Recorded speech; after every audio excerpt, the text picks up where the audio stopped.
Hello and welcome to the Wooden Ball Show. I'm your host, Dave Ball, also known as Blinson on Reddit and @Blinson1 on Twitter. And like always, I am joined by my partner in crime here, Blake Wood. He's known as @ChatMyKirk on Twitter and BTownBomb on Reddit. And today we are also joined by Delaney, who is a Coyotes fan. She's going to be taking part of our Coyotes interview. She is RoboYote on Reddit, and sorry, I forget what your Twitter name It's is. at BatDell18, like Batman, but Okay. yes. And we have Ron here from the Our Hockey After Hour fame, that the show that we used to have, and he is He'll come back. He'll come back eventually. And he is Ron in a Box on Twitter and Reddit. So, I think. how you all doing? Great. Good. Woke up like an hour ago. Panicked. Had to quickly eat and then try and get my computer to work for this thing. And it is, thankfully. You got it working, so. Now, in the pre-show, Dave was telling us that Ron was eating, to which I replied, I don't know what I expected. You should not have expected anything else. I mean, like, come on. Was Yeah. it at least pizza? Because you always do. Then you eat pizza and all that. To give you a really quick primer, I had basically a bunch of leftovers that my family had gotten from earlier today because I woke up so late. I had some macaroni and ham and some soup. I had an egg, a little bit of beef, like part of a hot dog, and then I had a slice of cold pizza. So yes, I had pizza today. Oh, all right. All right. Never expected anything less. Mm-hmm. Oh, yeah. All right, so we have a nice show going on today. We're first going to be going off on the whole trade situation that happened from the draft here. I guess starting with Carl Soderberg. I cannot do last names, as many people know. He went to the Avalanche with the Bruins getting a 6th round pick. You guys have any thoughts on this kind of kicking off situation? I mean, the Bruins did a lot of stuff going on. So. Yes, a lot of rather questionable things. I'm trying to figure out how to put it lightly. I guess we can just name This did not give me the big. When I heard about this deal, this did not give me the biggest smile. But I was smiling after some of the other deals. This is probably like the best deal Boston made, because at least they got an asset out of him. Like, I mean, worthwhile. the Lucic deal wasn't bad, in all honesty. No, yeah. I mean, they got a 13th overall pick, the rights to Martin Jones. I think he's an RFA, so I think it's just the rights to Martin Jones. And Colin Miller, who was a very good player on the Los Angeles AHL team. He was, I think, their #1 defenseman down there, so he's a big From what I minute was hogger. reading, like, LA couldn't get Jones signed because apparently he thinks he's ready to be a starter. So I don't know how Boston is going to have any more luck with that, considering Rask. Yeah, he's not going to beat out Ross, definitely. Yeah. Not a chance. I mean, it wasn't. My guess was after getting Jones was maybe they could get some better draft positioning by flipping him over to San Jose, who also needs a goalie. I was thinking that would be a thing that would occur, but it did not in the draft, at least. San Jose does still need a goalie, and I believe are at least still looking for a goalie. Yes, I believe so too. But yeah, there's a lot of things the Bruins did. They also got rid of Dougie Hamilton, one of their the all-star young defenseman. I think he's what 22. Yeah. So very good defenseman for them. I think he was playing on their top pairing at one point this season because of the injuries and how bad their defense kind of was this year. And they only got a 1st round pick and 2 2nd round picks. Not much for a player that was supposed to be the staple of their blue line. Yeah, and then they freed up cap space with Lucic, and yet No, they didn't still have much cap space. They kept half his salary. I know that's still clearing some space, but like. But then signing McQuaid for 2.5, I mean, their net here is only 500,000. Yeah, so basically, I think they don't get it. You Yeah. think they would have traded Lucic first? Try to Sam Hamilton, who was only apparently asking for like 5.5 million a year. That is manageable. Yeah, like seriously, for Oh, someone that's absolutely. him, 5.5 for a couple years to get it for like a bridge deal isn't bad for someone. Even like 6 years on him. He's 22. That brings him to when he's 27, in the middle of his prime. It, yeah. The Bruins did something today. Everyone thought that they were going to use the 3 picks they had to move up, or at least go for someone big, and they didn't. Yeah. Because they had three picks in a row at that point. Yeah. I don't know what else to say about the Bruins. They did weird things. I'm really Yes. happy that the Coyotes But didn't take any sort of deal like their 3 picks for third overall, though. That's for sure. Mm-hmm. I mean, it could have been good. yeah, honestly, Yeah, like yeah. I For think the if you Coyotes, picked do need a right, better player. I think if you picked right, those 3 picks could potentially be better than the 1/3. But Like they picked a player who was I'm ranked not. 60th, though. Yeah, I'm not sold 15th on what the overall. That he Bruins was ranked picked. 60th. He was ranked to go 60th, and they picked him at 15. Like, Like, I'm pretty sure. Frick, who was it?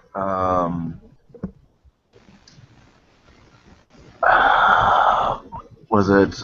I think New York only swung the deal to trade Reinhardt to Edmonton just so they could get the 16th, just because one of the players had fallen that far yeah. next to Boston. Hmm. Yeah, Barzal, I think, or Barzell, however you say his name. Yeah, whoever. Arlo. Yeah. It's just a complete weird situation. Honestly, I expected him to go around 10. Hmm. Oh, yeah. Yeah, Yeah. he's a very good player. But yeah, I mean, there was a lot of other deals that went down. You had Robin Leonard going to Buffalo with David Legwan for the 2015 21st overall pick, I believe it was, Hmm. from the Senators. That was a decent trade, honestly.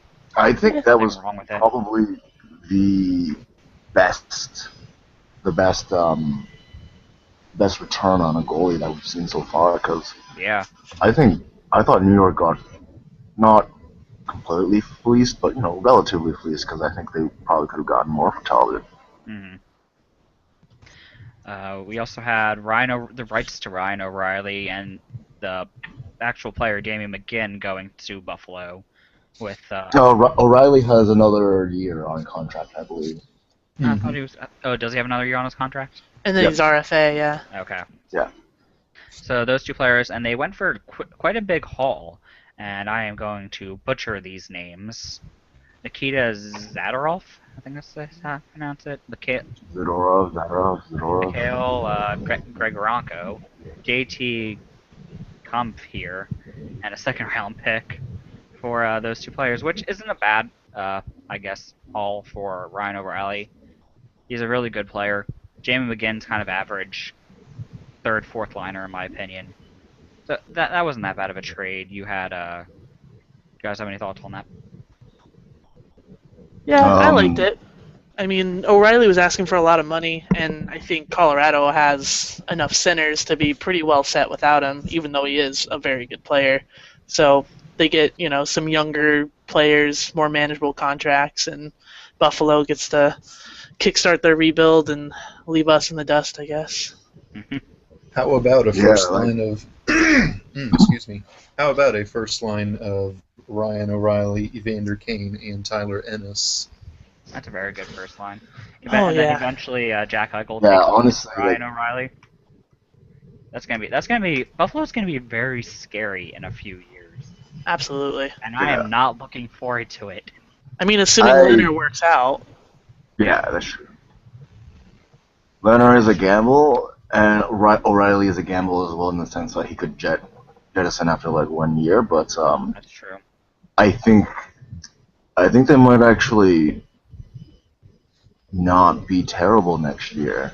I don't want to say that they might get a playoff position. Ideally, they play good enough to not be at the bottom, and they just miss the playoffs. But um, I think they'll be a lot more dangerous next year, Oh yeah, definitely. and I think we're finally seeing all the fruits of their tanking labor come to fruition. Hmm. Yeah. I They will could have like a say, Calgary type season. yes, I will say about the Leonard deal earlier in the day. We were talking with Cassie last week with the Sabres season in review, and she had mentioned that basically the goaltending for the past 20 some odd years in Buffalo were uh, certainly well coached, with Jim Corsi and Arturs Urbe coming in and being a good coach there. And uh, so I think Leonard he'll be well coached, certainly. Um, I think he could benefit from Buffalo's goaltending system. Yeah. Yep.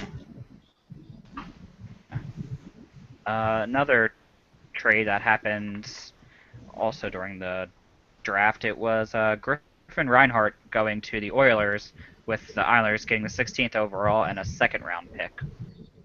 I don't know much about Griffin Reinhart. I think he was up on the NHL team this year. I'm not 100% sure, so it seems like a Uh, good deal. Obviously, the Islanders wanted a player at 16, so they got him. yeah, Shores up, I think it's up a the decent. Oilers, shores up their defensive unit a Hmm. little bit. And the And the Islanders got a Oilers, good pick. the Oilers are actually doing a lot of smart things, and it's very scary. That is Peter Chiarelli for you. Yeah, I don't know if I like it, but You're in Yeah. their division, right? They're in your division, I think. yeah. So have fun. I'm just really stoked that Strome will get to outperform McDavid, or at least that's what I keep telling myself. But Oh, Yeah. So, I mean, And you the guys have a. I know we're gonna talk about this in a little bit, but you guys have a lot of good players coming up also.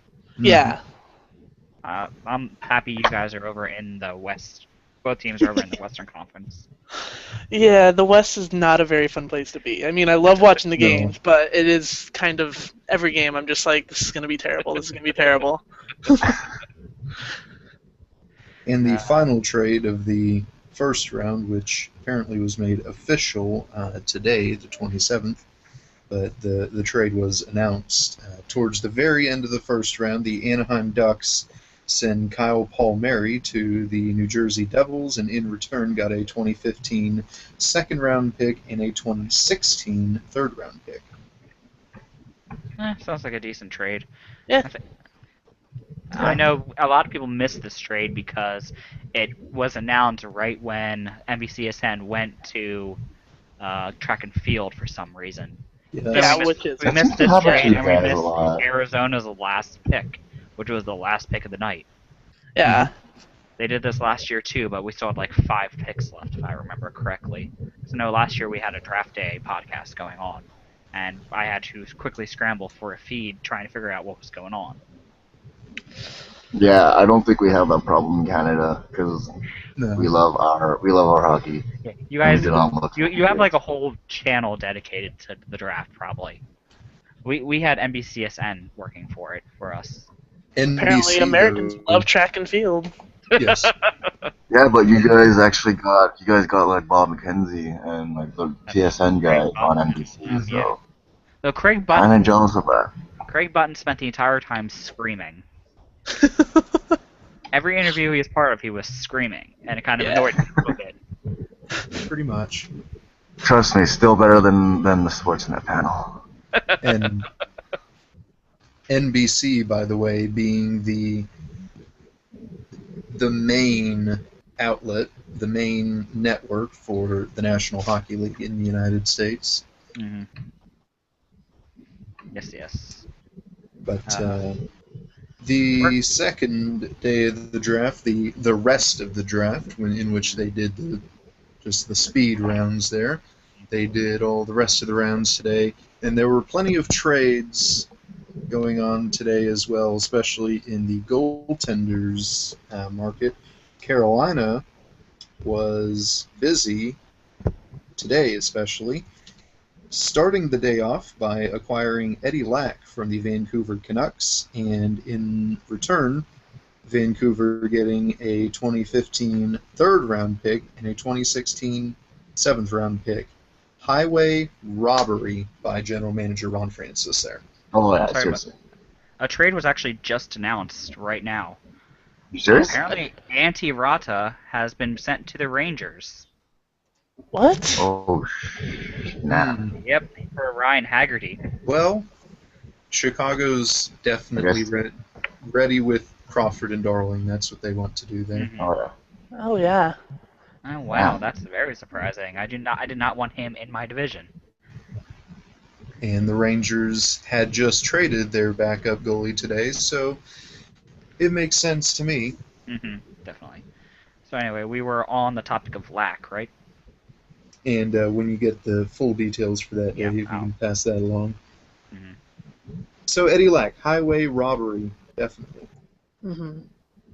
I just feel really, really, really bad for Vancouver right now. I've been saying this for a while, but who knew Ryan Miller was going to win the Corey Schneider and Roberto Luongo fight? Who knew? And elsewhere, with the Hurricanes now having 3 goalies, and it really wouldn't be the best decision to send either Cam Ward, Lack, or Anton Khudobin down to the AHL. Mhm. They had to settle with trading Khudobin to the Anaheim Ducks. However, in return, they continued to shore up their defensive unit, getting James Wisniewski, a simple player-for-player trade. Yes. And that's going to help Carolina's defense. He's not a bad defenseman. You put him in the right spot. So And Carolina's gonna Carolina have also, excellent defense soon. yes, I know, Blake, you're Yeah. a part-time Carolina fan. So how do you feel about this trade? not just getting Wisniewski, who would make an impact on the team immediately, but also the draft. They were very heavy on the defensive unit, including drafting Noah Hannafin there, 5th overall. Hmm. So they're going to have a good defensive core sometime soon. Oh I'm yeah. very happy you guys they selected Hannafin over Provolone, as we refer to him as now, because none of us are able to pronounce his last name. Mm-hmm. Yeah, I'm very happy you selected Hannafin over him. Both are going to be very good defensemen someday, though. Oh yes. Uh, Also involved in Provorov. Provorov, I think. yes, Provorov. Provorov. Yeah. Provorov. I'm just looking at it. It doesn't seem that difficult to say. Just a lot of O's. Yeah. And ours. Yes. also Anyway, involved in 2 trades. Yes, 2 trades today. The New York Rangers first sending Carl Hagelin, a 2015 second-round pick and a 2015 sixth-round pick, to the Ducks, and in return getting Emerson Eatum and a 2015 second-round pick. I believe Emerson Edom's a very skilled forward. If I do not, I haven't really watched much of him because he's in the Western Conference. But he's a skilled forward, right? Not a third, fourth liner, right? Sure, he's serviceable. Mm-hmm. But he could definitely help with the Rangers' depth problem that they've kind of have been having problems with. So, and giving up Cam Talbot, who wanted to start somewhere, and who's probably going to get a chance to start with the Oilers. And, I would still think he and Scrivens will kind of do a 1A 1B kind of thing there. I don't think Scrimmins is re-signed with them. I think he is UFA right now. Trying to remember from our interview with the Oilers last week.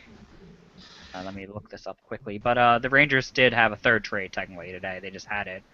It was Ante Rada Oh for yes. Ryan Haggerty. It was a 1-for-1 deal.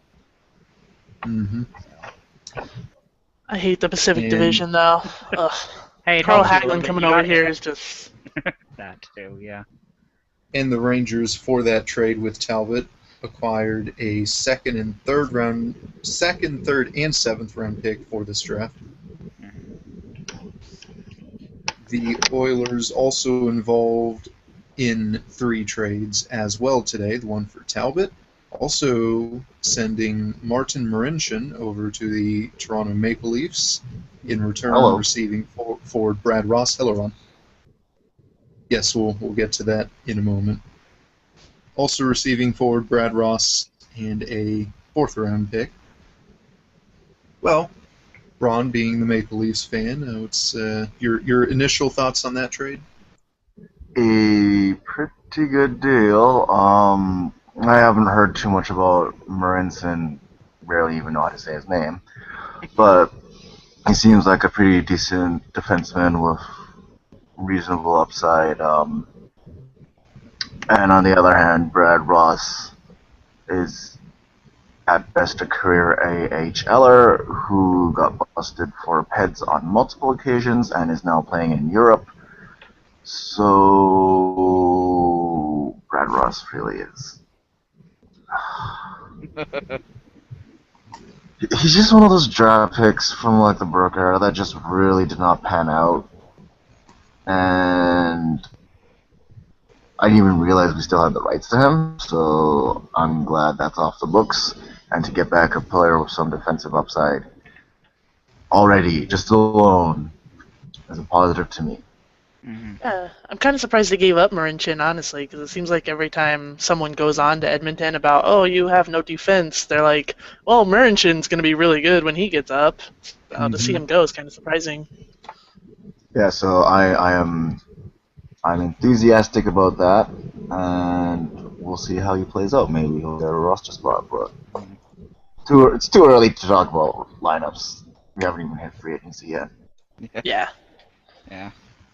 And And Edmonton also continued to shore up their defense, trading with Toronto's Centaurs. Ontario bunkmates, the Ottawa Senators. The Edmonton received defenseman Eric Gryba, and in return sent a fourth-round pick and forward prospect, I assume, Travis Iwanek, to Ottawa. Yeah, I I've never heard of either of them, so I have kind of no idea how good either of them are. But I guess it could be a good deal. I mean, the Oilers need all the help they can get on defense, so. Is Gryba the one that, like 2012, I guess maybe, that hit Lars Eller and gave him that really, really bad bloody nose or whatever? Well, he was involved. I know what you're talking about. He was involved in a hit. I don't remember if. I don't think Lars Eller was also involved in that. I don't remember Okay. if Gryba Open Eyes received hit the to hit. Canadian forward Lars Eller as Eller received a pass. So it was Oh, Lars. okay. Okay, yeah. Was that Gryba? I couldn't remember. Yeah, it was. Oh, okay. Hmm. Well, he's famous for one thing. There you go. That's actually how I know him. When I think of Eric Gryba, I think of that particular hit.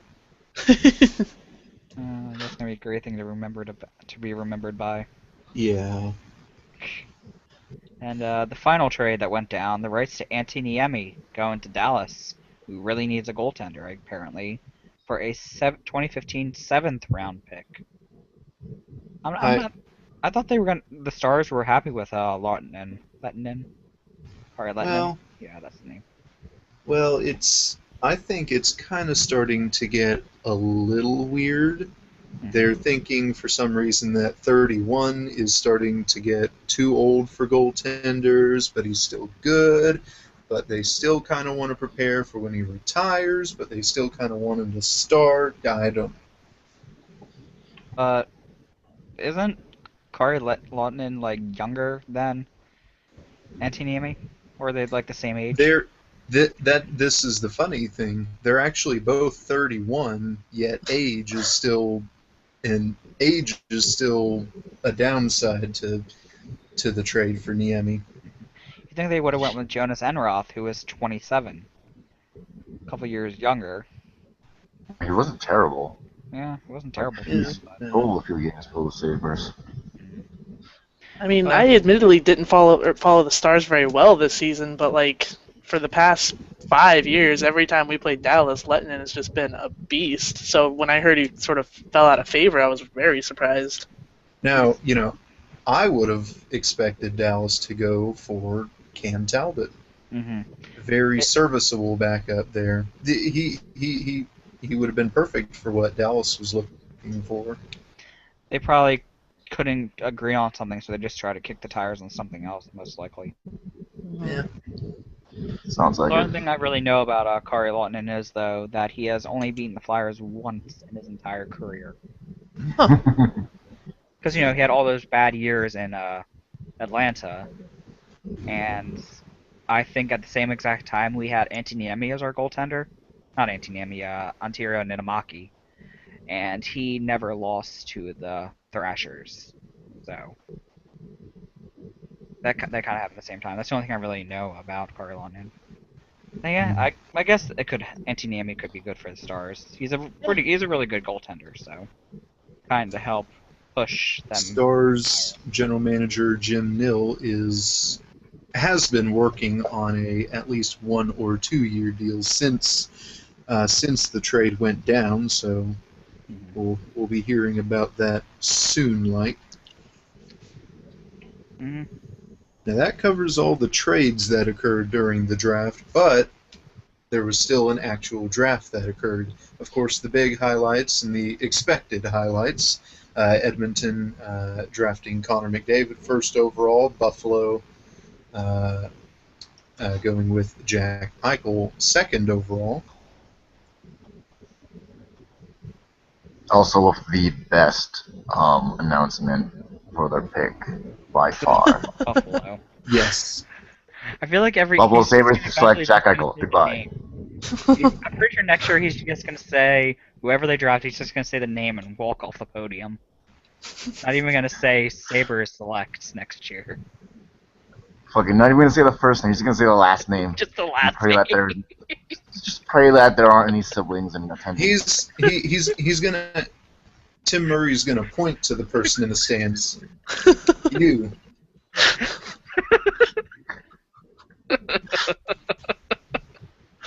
That is one thing about the draft I sort of noticed. It seems like that usually everyone's like, "Oh, congratulations, Blackhawks! Thank you, Florida." But it seemed like quite a few GMs this year were just like, "Okay, we picked this guy. No. Let's go." I know Tim Murray did the same exact thing last year too. He just walked up and said who they selected and walked off. Like I like Tim Murray more and more. Like the more I hear about him. The more Oh, he yeah. speaks, the more we like him. I don't know. I don't remember who the first team was to congratulate the Blackhawks, but I remember it was somewhere in the teams. Yeah, it was So it kind of in came the middle. a little So late there. Mm-hmm.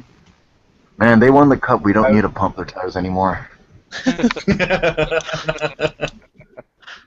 I was wondering what Boston would do with their 3 consecutive picks with their little monologues. They had 3 choices. They could thank Florida for their hospitality, congratulate Chicago, thank the Boston fans. I was trying to figure out and predict what order they would do it in. Of course, they did neither of those. the draft kind of went how everyone kind of thought. There wasn't really many, besides the Boston kind of doing whatever they were doing. There wasn't many reaches in the first round. That Boston was the one team that They did something. that changed the dynamic of the first round there, essentially. Mm-hmm.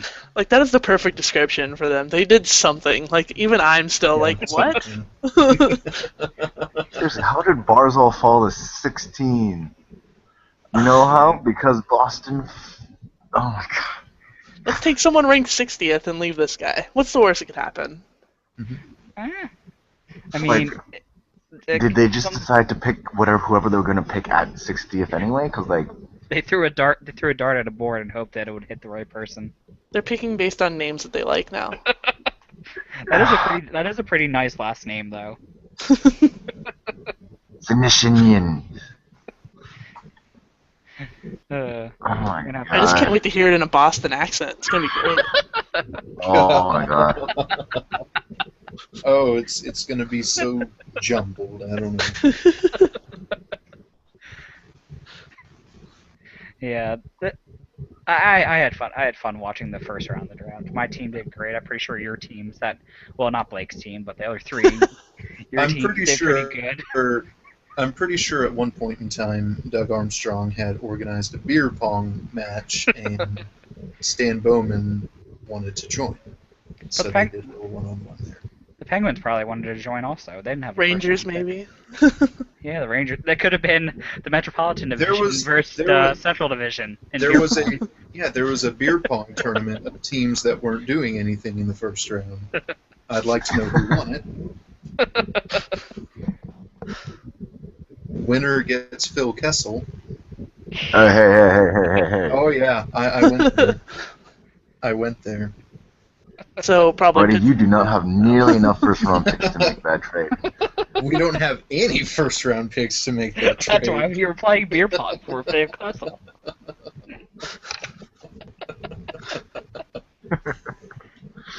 Oh my god. Oh, that's great. Anyway, do we have any other thoughts on the draft that happened? There wasn't many. We already talked about trades. It wasn't really big, massive. Like, oh my God, this just happens outside the Boston stuff. I really liked Toronto's trading down of the 24th pick. Yeah, I I thought really that liked worked out the pretty Flyers well. trading up. That was very nice.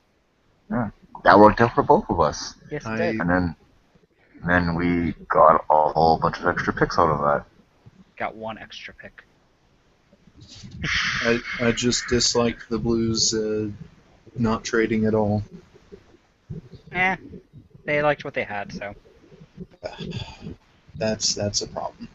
Anyway, I guess we should head into this interview stuff if we're ready. Sure. Oh yeah, So, forgot I had to talk about that. Mm-hmm. don't worry, you're in The- like an the hour. whole You're in like thing. 45 minutes, so you have time to prepare.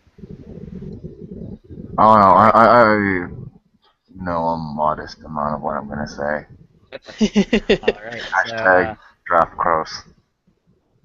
So without further ado, let's get started here. So this past season, you had would you say you didn't really enjoy how your kind of season went? I guess you guys ended up, later on early on in the draft situation. Yes. I sort of expected it to be a pretty bad season. I mean, I was hoping to maybe squeak into like ninth overall territory and make a push for the playoffs at the end, but I think halfway through we just sort of realized nope and traded away Yandel and Vermette, and it was just a tank off that by then. I was hoping for Eichel, obviously, but clearly Edmonton had other problems. All right, so let's just kind of go give an overview of each of the four kind of points of a team. You have the forwards, defensemen, goalies, and coaching. Just kind of give an overview of each one and give a grade at the end. All right. Well, forwards for Arizona, they always sort of leave a lot to be desired. This season, we had Reeder come out. He was a fourth-round draft pick in 2011, and this was his rookie season. Called him up, scored his first NHL goal, won the game for us, and then scored two shorthanded goals against Edmonton, which was like the highlight of our season probably because there wasn't very much going for us this season. Mm-hmm. But that was pretty awesome. I mean, it's an NHL rookie record. Yeah. Sort of surprising, one of my top parts of our offense was Arcabello. I sort of expected him to be another Dave Moss type of guy and have a lot of grit, but not really put up any points. But he got like 9 goals in 27 games for us. And at the beginning of his time with us, I think it was 4, maybe 5 game goal streak. Gagne was pretty good. He was our best forward. Not that that's saying much. He had 41 points, and apparently now he's a buyout candidate from what I'm reading because apparently 41 points isn't enough. Like, why would you buy out like Tampa Bay legend Sam Gagne? Exactly. I mean, like, I don't know. I mean, his career year is 49 points, and we're not happy with 41 when we're the crappiest team in the West. But whatever. But he started to build a lot of chemistry with Hansel and Bodker, but then Hansel and Bodker got injured, and it just everything went to shit at that point. I mean, Hansel had a mysterious upper body injury that was back surgery. Bodker was about to have a career year, and then had to get his spleen removed. And one of my favorite parts of the season also was watching Bodker just compete with Ekman Larson, because every time Bodker got 2 goals, Ollie had to come back and get 2 more, and then Bodker had to get a hat trick, and just for a solid half the season, they were just out competing one another, which was great. Other than that, I mean, most of our players on any other team would be third or fourth liners, and they're playing, in second line roles for us, which is a problem.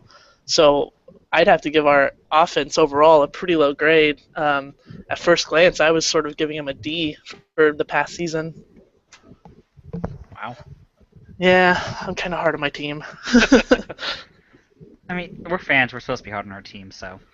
Yeah, I'll support them till the day I die or the day they're not in Arizona anymore, whichever comes first. But Yeah. um, I guess defensively, that's one place we've always shined, and thank God for Ekman Larson. Like, no matter what happens, we have Ekman Larson. That's all that matters. Exactly.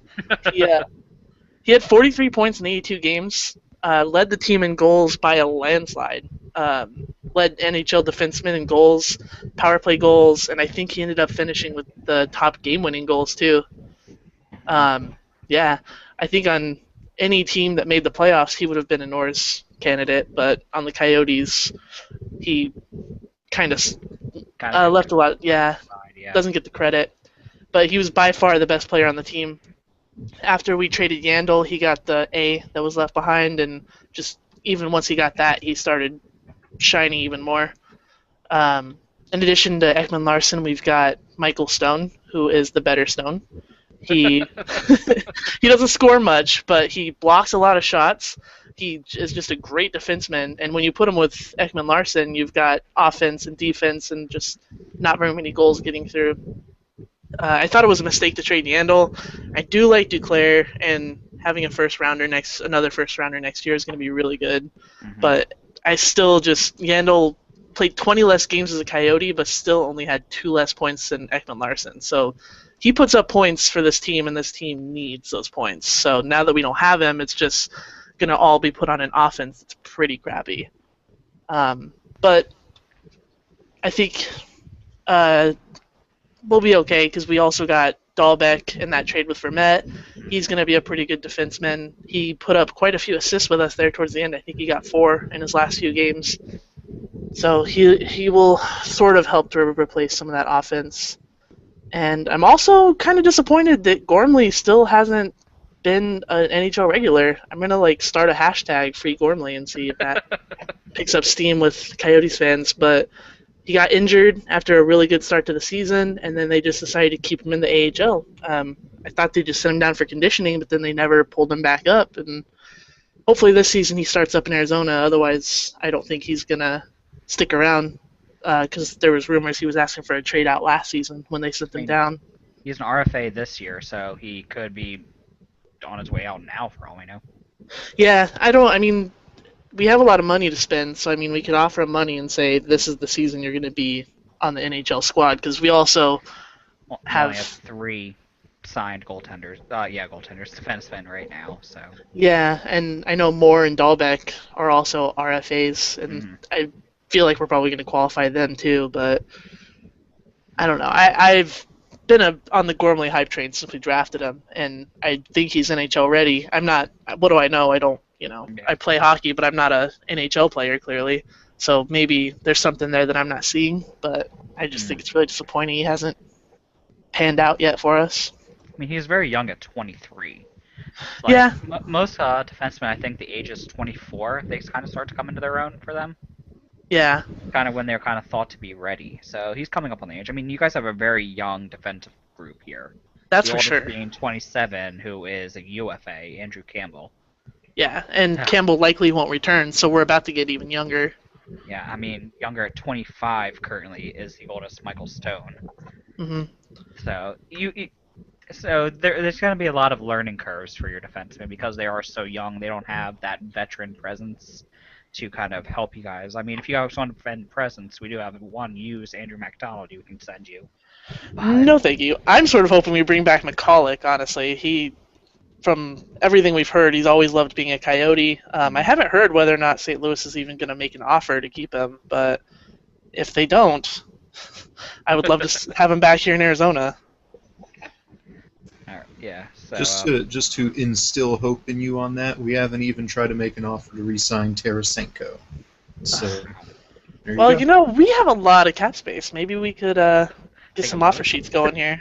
I honestly hope we actually do make an effort to re-sign McCulloch as well. I loved him. He is a shot-blocking machine. Yeah. The man is a beast. You can watch him take one straight to the face and then get up and keep going. Oh, yes. But yeah, so I think our defense, I mean, it's not as good as it was maybe in 2012. We don't have those veterans like Roosevelt, who was, I mean, contrary to popular belief, pretty good that year. And even Aucoin, even though he was up there in age, I think he was in his late 30s around then. He really helped keep Ekman Larson and Yandel grounded. And just our defense was great then. It's still pretty good. I'd probably give it a B overall. Sort of depends on what we do with the off season here. I mean, Moore and Dahlbeck might not be future top line defensemen, but they're very, very serviceable, maybe third pairing defensemen. Mm-hmm. And Moore got some power play time at the end of the year and just looked great. So I think he could replace Yandel without replacing all of the offense, but every little bit will help with us, Yeah. honestly. Goaltending. Oh man, you don't want to know. I am not a Mike Smith fan, but he's our goalie, and I will support him. It really wasn't a good year for him.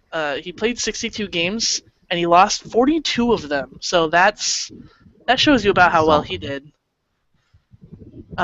His goals against average was 3.16, and his save percentage was .904. So really, he ended up finishing about career average. Outside of 2012, he's been an average goaltender, but that won him a contract that's absolutely ridiculous. He didn't dive as much, so we have that going for us. I saw 4 more years of him. Wow. Yeah. I don't know. He was looking good towards the end of the season. Everything I've read about his training over the offseason seems to indicate he's going to be a bit better next season. He's trying to stay healthy and fit, so hopefully something good will happen. But we also have Louis Domingue, who is a pretty good backup. He only played, he played in 7 games, but he only started, I think, 5 last season. Okay. Or no, he started 3, but he played 7 games. Yeah, he won 1 game and lost 2.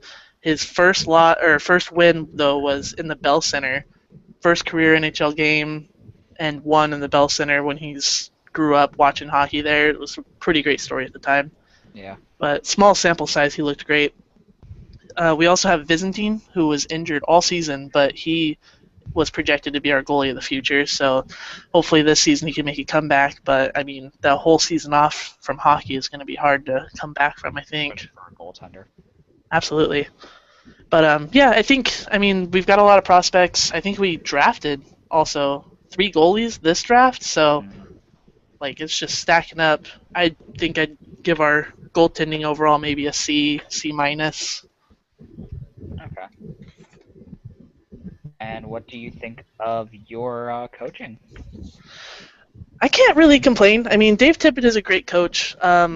If I had one complaint about him, I think he values veterans too much, which isn't necessarily a bad thing. But when you've got players like Reeder was just brought up this year, but I mean, he's been a great player for multiple years now. And instead of seeing him, we got players like Dave Moss and BJ Crombeen. And I feel like a lot of the signings we've made have been because Dave Tippett vouches for them. Like Ribeiro played for him in Dallas, and Tippett liked him. Smith, same thing. And even Crombeen, I think, played for Tippett in Dallas, and that's part of why we traded to get him, even though Crombeen can't even win fights, let alone hockey games. So, as a coach, I have no complaints about him, but I do think he has a little bit too much say in what we do on the GM side of things. But that's how the team is ran, so that's how it is. We got Newell Brown 2 years ago now from Vancouver, and he has been excellent for our power play. We haven't had a power play pretty much the entire time we've been in Phoenix or Arizona, and now we have a pretty decent one. We have Sean Burke, who is the goalie whisperer. Dubnik credits him with a lot of his resurgence. So I think some of their coaching decisions are kind of questionable. Domi was probably not NHL ready, but he could have had a 9-game tryout just to see. I mean, we were going to be offense starved. At least give him a chance to see what he can do. Could have done nothing, but it could have worked out pretty well. Yeah. Overall, I think maybe I'd give coaching also like a C, C plus. I can't complain too much because, like I said, Tippett is a very good coach. It's just some of his decisions just make me question him sometimes. Mhm. I mean, his defensive system is probably helping you guys out somewhat. Kind of help. That's going to help out your young defense's system. Hmm. So, I mean, he's one of the. I think he is one of the best coaches in the league. Yeah. He'll definitely help you guys out in the end once you start getting the personnel that can kind of work with.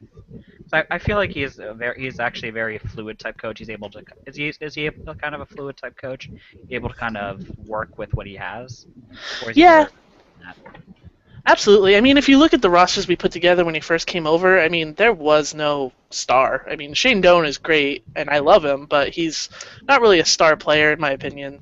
Hmm. And between him and Yandel, they've generally split time at the top of our points totals and stuff like that. So, given what he's worked with, Tippett has put together great seasons for us here. Hmm. Okay.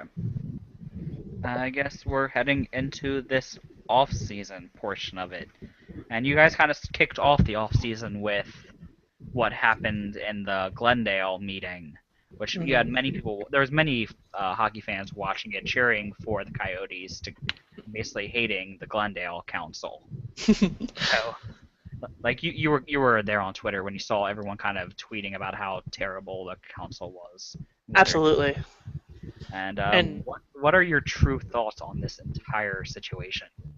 I guess. well, I think it's really cool how so many people on Twitter and even on the subreddit on hockey there uh, really rallied behind the Coyotes because for a long time it seemed like Coyotes fans couldn't get slack anywhere on the internet. Hmm. So it's really nice to see the attitude sort of changing towards us. Because it really isn't fun when people are just constantly telling you your team should move. So that was pretty cool. As for Glendale, they, I mean, it's not. I understand that the deal that they signed isn't the greatest thing for taxpayers, and I do feel for them in that regard. Hmm. But at the time, they had done a lot of research and studies, had studies commissioned, whatever the term may be, that showed that having the Coyotes there was more beneficial than them leaving. I mean, just in terms of sales tax and revenue for the surrounding businesses, and the fact that they're getting some money back on that arena deal rather than just having to pay.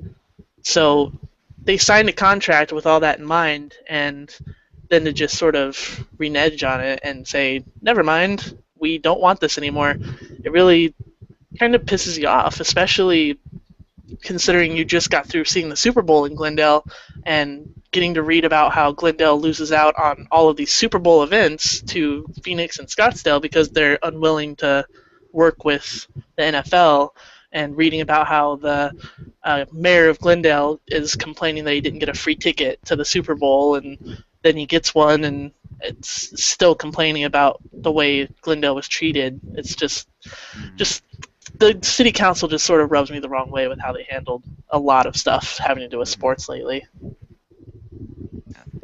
It's definitely a weird situation, and I know a lot of people are hoping you guys move into Phoenix. So I think Absolutely. they're trying to make a deal with the Sun there to get a new Hmm. arena coming up. Yeah, because the arena they have right now downtown, it's great for basketball. It's all right for concerts, but for hockey, it is absolutely terrible because there are just the sightlines are brutal. You have to remove a bunch of seats to even fit the ice in there. Hmm. Um, it was a good time back in '96, but that was also we had the high of a new team here.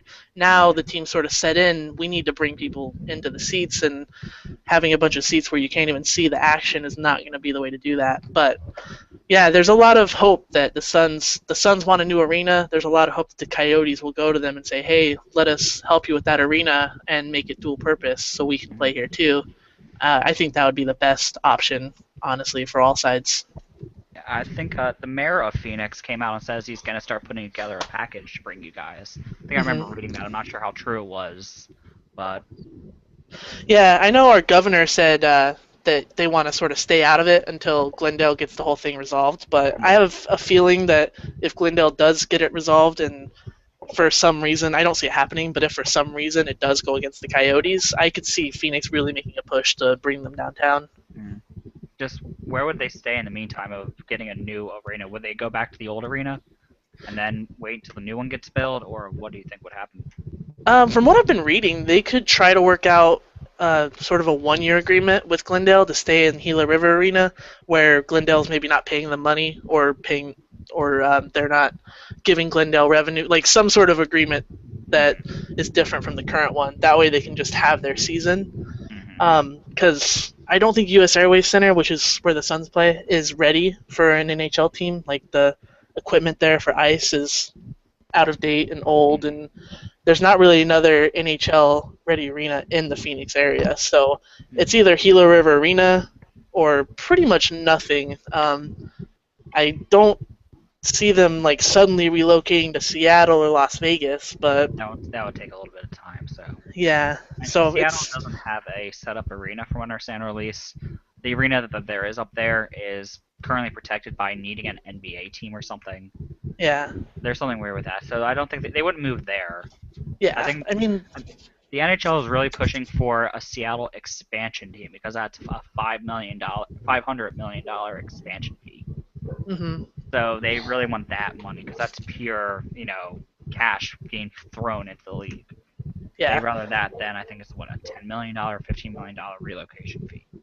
I think like the worst case scenario of Glendale winning this suit somehow, which I still like, I think it's extremely unlikely because Mm, just everything I'm reading seems to indicate like that they're not going to win. They might not lose per se, like they're not going to have to pay the Coyotes the $200 million that the Coyotes are suing them for or whatever, but mm, I don't think they're going to win either. So worst case scenario, I see them maybe working out a 1 year deal with Glendale to stay in Gila River, and then spending maybe a season in U.S. Airways if they have to. mm. Okay. I know a lot of hockey fans are rooting for the Coyotes, so don't feel like your team's alone. No one, Yeah, they may joke about it, but no one really wants to see their team leave a yeah. team. It It's is very definitely heartbreaking. it feels great to see and hear that as well too. Hmm. So. Okay. So heading into, I guess, the draft situation that happened yesterday for you, you selected two players in the first round, Mhm. Dylan Strome and Nicholas Markele. I think I'm saying that right. Berkeley. Berkeley. Yeah. And what are your actual thoughts on these two players? How do you think they'll fit into your lineup when they're ready? Merkley's kind of. I don't know very much about him, honestly, so I'm not quite sure how he will fit in. From what I've been reading, he's sort of an undersized type player, kind of hard nosed. I think I saw a comparison to maybe like a Brendan Gallagher, which is great because I'm not a Habs fan, but if I had to pick a player I like there, it would be Gallagher. Um, as for Strome, he is exactly what we needed, I feel like. I mean, he's not McDavid, but he put up 129 points, and he's a center who can also play on the wing.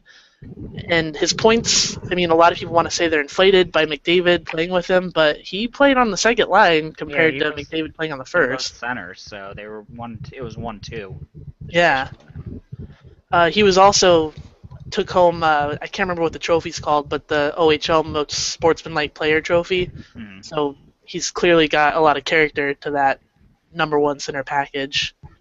Um, I don't know if he's going to be ready for the NHL next season because he is kind of smaller. I think he's only 187 pounds, so he would need to put on 185. weight. Yeah, Yeah. 6'3", 185 according to the NHL draft site. Okay. Yeah. So I mean, like he might be good for 9 games again, but across the full schedule, he's definitely going to need to put on some more weight. Oh yeah, Um, definitely. but I think he'll probably spend another season in the CHL and come up maybe next season. I really like him because in the Pacific Division, I mean, we're facing off against now McDavid, but Mhm. Getzlaf and Kopitar 5 times a year. We need someone big like that who can also have that skill because Hansel's big, but Hansel's not very skilled, unfortunately. So I'm really happy we got him. All right. Uh, so I know you guys have Max Domi as your one of your biggest prospects. Do you think those two will be able to work together, or is Max Domi more of the center that he's billed as? There's some weird feedback happening here. There we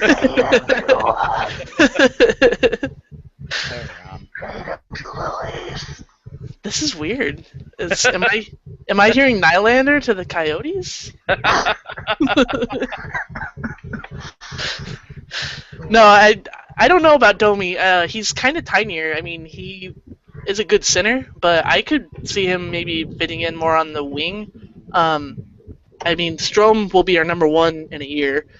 We've also got Samuelson, who is projected to be pretty good once he fixes his skating, because that's his one knock right now. Hansel's going to stick around, and for that fourth line role, I mean, we have a plethora of people to choose, because all we've been drafting lately is centers. So Domi could very well just slot into a wing position. I think they're probably going to keep him with Duclair, so whether we have a line of Domi, Duclair, and Strome is yet to be seen, or if they're going to split Strome from them. I definitely think they'll be able to work together, though. Maybe not constantly on the same line. Might not make it a Like on the one-two power play punch. or something. Yeah, absolutely. I mean, a power play of Strome, Domi, Duclair, Ekman Larson, like, that sounds beautiful to me. Okay. So, what do you? Well, I guess you can answer the question now that the draft happened. What do you kind of? Did you really? I know you said you didn't really know much about the rest of the players in the draft. I think. But Yeah, I did you didn't see too much. did you kind of get what you were hoping that you would draft, like the kind of positional players you needed? I'm kind of I'm kind of interested in why we picked so many goalies. I think we got three. I know we got one called named Aiden Hill from the Western Hockey League. He played in Portland. It's just sort of strange to me that we drafted so many goalies, but we got a couple defensemen too, and it seems like we picked a lot of people who have ties to Arizona. I'm sort of hoping that they're not just drafting people because, oh hey, Arizona hockey, look. But I know we got Capo Bianco with the number 63 pick, and his uncle played for the Roadrunners and now like runs one of the only hockey shops in Arizona. And then Brendan Warren, I think maybe it was, or no, Christian Fisher. I'm sorry.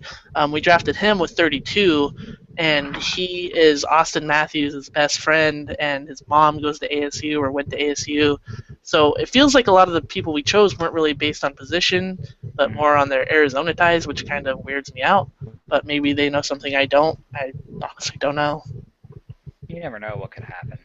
Yeah. Me personally, I'd be a little bit worried about that. What just happened? Wait.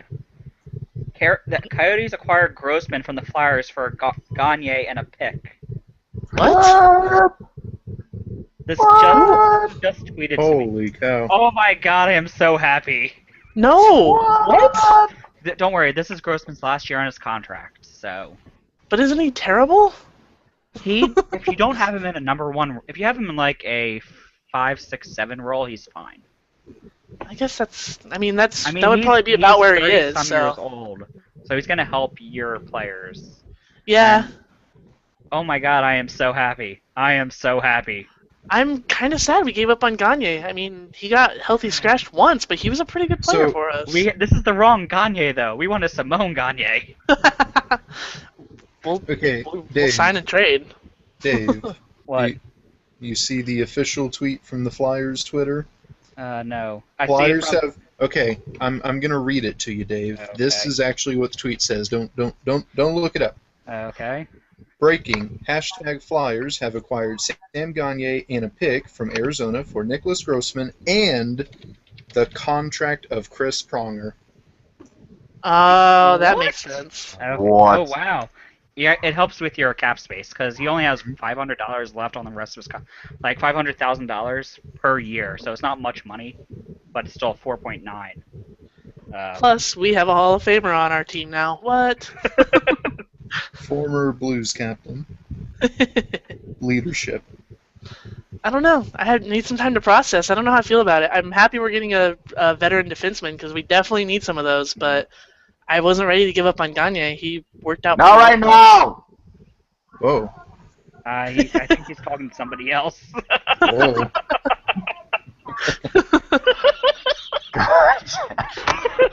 This mute button is not. Oh my god, I've been lied to by this mute button.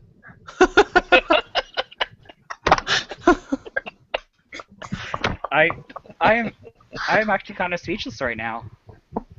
Well, where's he gonna fit in? Third line center, or probably maybe a winger because he's not a very good Is he center. a winger? He can What play wing. When is we he? had him on wing, he was better. Left wing or right wing?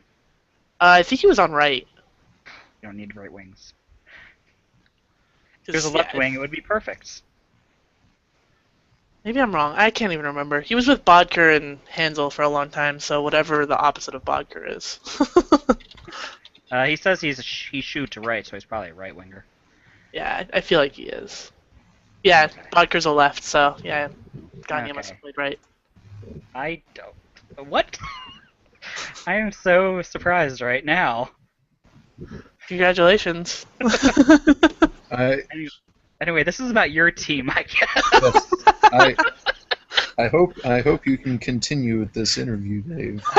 He's just so happy. I'll Refocus. Refocus. I'll take over here if I have to. Okay. UFAs. Yes. You have quite a few of them, it seems. Martin Erad, B.J. Combreen, David Moss, Justin Hodgman, Andrew Campbell. Keeping any of them. Uh, I, with all of our cap space, I honestly can't say for sure because we might sign them just to reach the floor and Mhm. just see how it works out. I certainly hope not, though. I mean, Cromine is. I've said it before. I feel bad for him, but he's useless. Like, I'm sorry, Cromine, you're useless. Can't even win a fight, so I don't know where he would fit on this team. Moss wasn't even supposed to return last year, but for some reason we decided to bring him back. Hodgman is a great AHLer. I don't think he'll ever really crack an NHL roster. The only two I would be interested in really keeping are Erat and Campbell, and Erat only if he was at a massive discount compared to what he made this year. I mean, he did put up some points, but he's just not. I mean, he got scratched a few times just because he doesn't perform that well.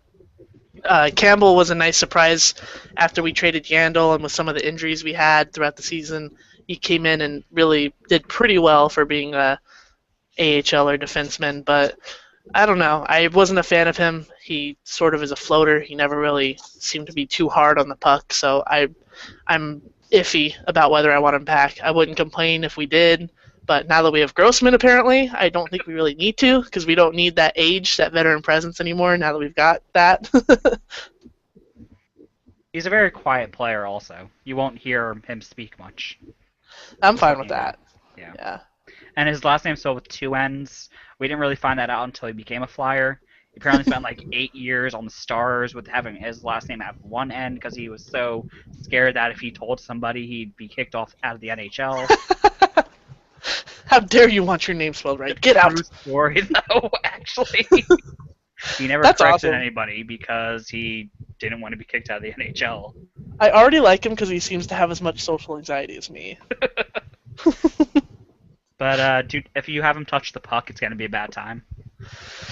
He can just have some sheltered minutes down there, maybe with Moore and Dahlbeck. And he's pretty good on that penalty kill, so you have that. He has that going from it, and he can block shots. He is very good at blocking shots. We do need that, so that's great. It's also because there's about 10 more shots per minute when he's on the ice. But he can block them. Gotta look at the positive here. Net gain. So you also have a bunch of RFAs. Mm-hmm. Mikael, I don't even. Bodker. Bodker, thank you. No problem. Mark Acabello, Mm-hmm. Craig Cunningham, time again, former Flyer also. John Moore, Brandon Gormley, Callis Delbeck, and Luis Domique. Are you going to qualify them all? Bodker is pretty much guaranteed unless for some reason he decides he's worth like $10 million and takes off. But from what I've been hearing, the thing they're most having trouble with is term, not so much money. So I think Bodker will be back. He still has a lot to prove to us, so I'm sort of hoping. I mean, I think he's going to be great, so I would be okay with getting him on a long-term deal. But I feel like the Coyotes are sort of hoping to stay short-term, just because his best season was last season, and he ended up getting injured. So we sort of want to see if he can continue to perform at a high level. Arcabello, I mean, he was a waiver pickup. Same with Cunningham and McGinn. So I he was sort of just meant to be a temporary fix. But he, like I said before, really sort of stood out as a great player for us. So I would not be opposed to re-signing him at all. I sort of feel like the Coyotes are thinking the same way. I read an article at the beginning of the summer saying that they were thinking about bringing him back, but he is probably going to command a little bit more money now. I don't know if he really is such a great idea because he did not play so well in Edmonton and Pittsburgh and Nashville and however many teams he played for last season. Mhm. Um, Cunningham and McGinn, I mean, I like McGinn. Cunningham, I like too. I met his mom at a hockey game actually, and she was a really sweet lady. Said she didn't like Boston, so there's a little bit of an inside scoop for you. But so I would love to keep Cunningham. McGinn, I don't really care. John Moore, we better considering he was a major piece of that Yandel deal. Gormley, again, he's a great defenseman, and I want him to be on the NHL squad next season. But he has, I mean, maybe sort of overinflated himself, thinking he should have been on a couple seasons ago. So maybe he won't try to resign. Maybe he'll get offer sheeted. I don't know. But I think the Coyotes will make a push to resign him. Same thing with Dahlbeck. Came over in that Vermette trade, a big piece of it, and he looked great just on the defensive side of the puck in the limited time we saw him. So Coyotes should probably try to resign him.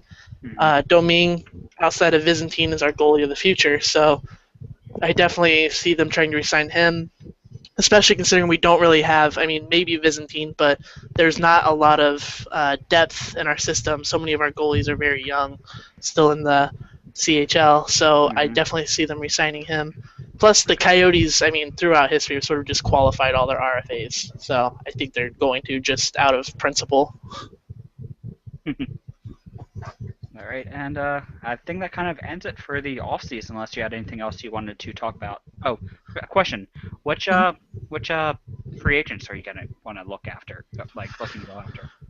I don't really know. The free agent class isn't It's not that too great this great. year. Yeah, I mean, I can see them maybe going after Williams just because we see him so much. Like we're sort of familiar with what he has to offer. Maybe what's that, Bolesky or whatever from Anaheim. He's sort of asking for a lot, but the Coyotes have the cap space to sort of do whatever.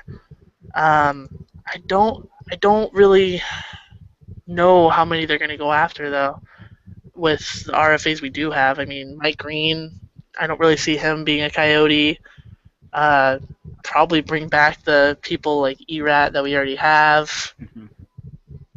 Yeah, I don't see us making a very big splash. I'd like to see Oduya come here, but he will probably end up in Colorado or something since I've read that they're going to make a push for him. Okay. Is there anything else you wanted to cover for the off season? I can't think of anything. Okay, let's head into this season coming up. What do you expect from it?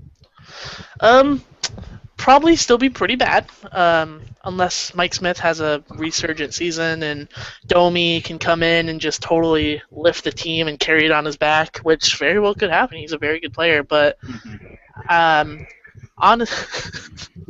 he's not going to the Leafs. Not unless you want to give us, I don't know, a lot of players back. We love Domi here. Do you want Brad Ross? Because if you do, too late. It's too late for that one, yeah. Want Brendan Cozen? I think I actually picked him up in NHL 15, and he worked out pretty well for the Coyotes. But no, not for Domi, no. But no, I think, I mean, I wanted to get Austin Matthews, but I would much rather trade a bunch of stuff for him than tank again for him. So I think the Coyotes aren't going to be very good. I don't think we're going to be first overall bad, but I don't think we're going to be playoff good either. It'll probably be another like 7 through 9 finishing season for us. Okay. And unless Blake has anything question, that's all I have for you. Blake, you have any questions? One miscellaneous question. So the Arizona Coyotes was one of, I believe, 5 NHL teams at the draft to unveil new uniforms. Mm-hmm. Are they hot or are they not? I kind of like them. I like the new like logo word mark sort of thing they have on the shoulder, the coyote paw with the A. I think that looks really cool. I'm not a big fan of the Nazi armbands they decided to put on there, Yeah, the but sleeves look weird to me. yeah, Yeah. I don't know. I honestly, I mean, my Reddit username is RoboYote. I just want the RoboYote back for all time. Bring it back on homes, aways, all the merch. I will buy it all. I know it's your name, so you have the ultimate say as to how to say it, but shouldn't it be Robo Yodi? Uh, Probably. I mean, it's Coyote. Let's go Yotes. There's multiple ways to say it. I just am too lazy to say Let's Yoti, go so I say Yacht. Yote. You can. I mean, I've peyote, coyote, whatever you want to call it, but as long as that is our main logo, I'm happy. Mhm. All right, so if that's everything, let's head over to the Leafs and Blake.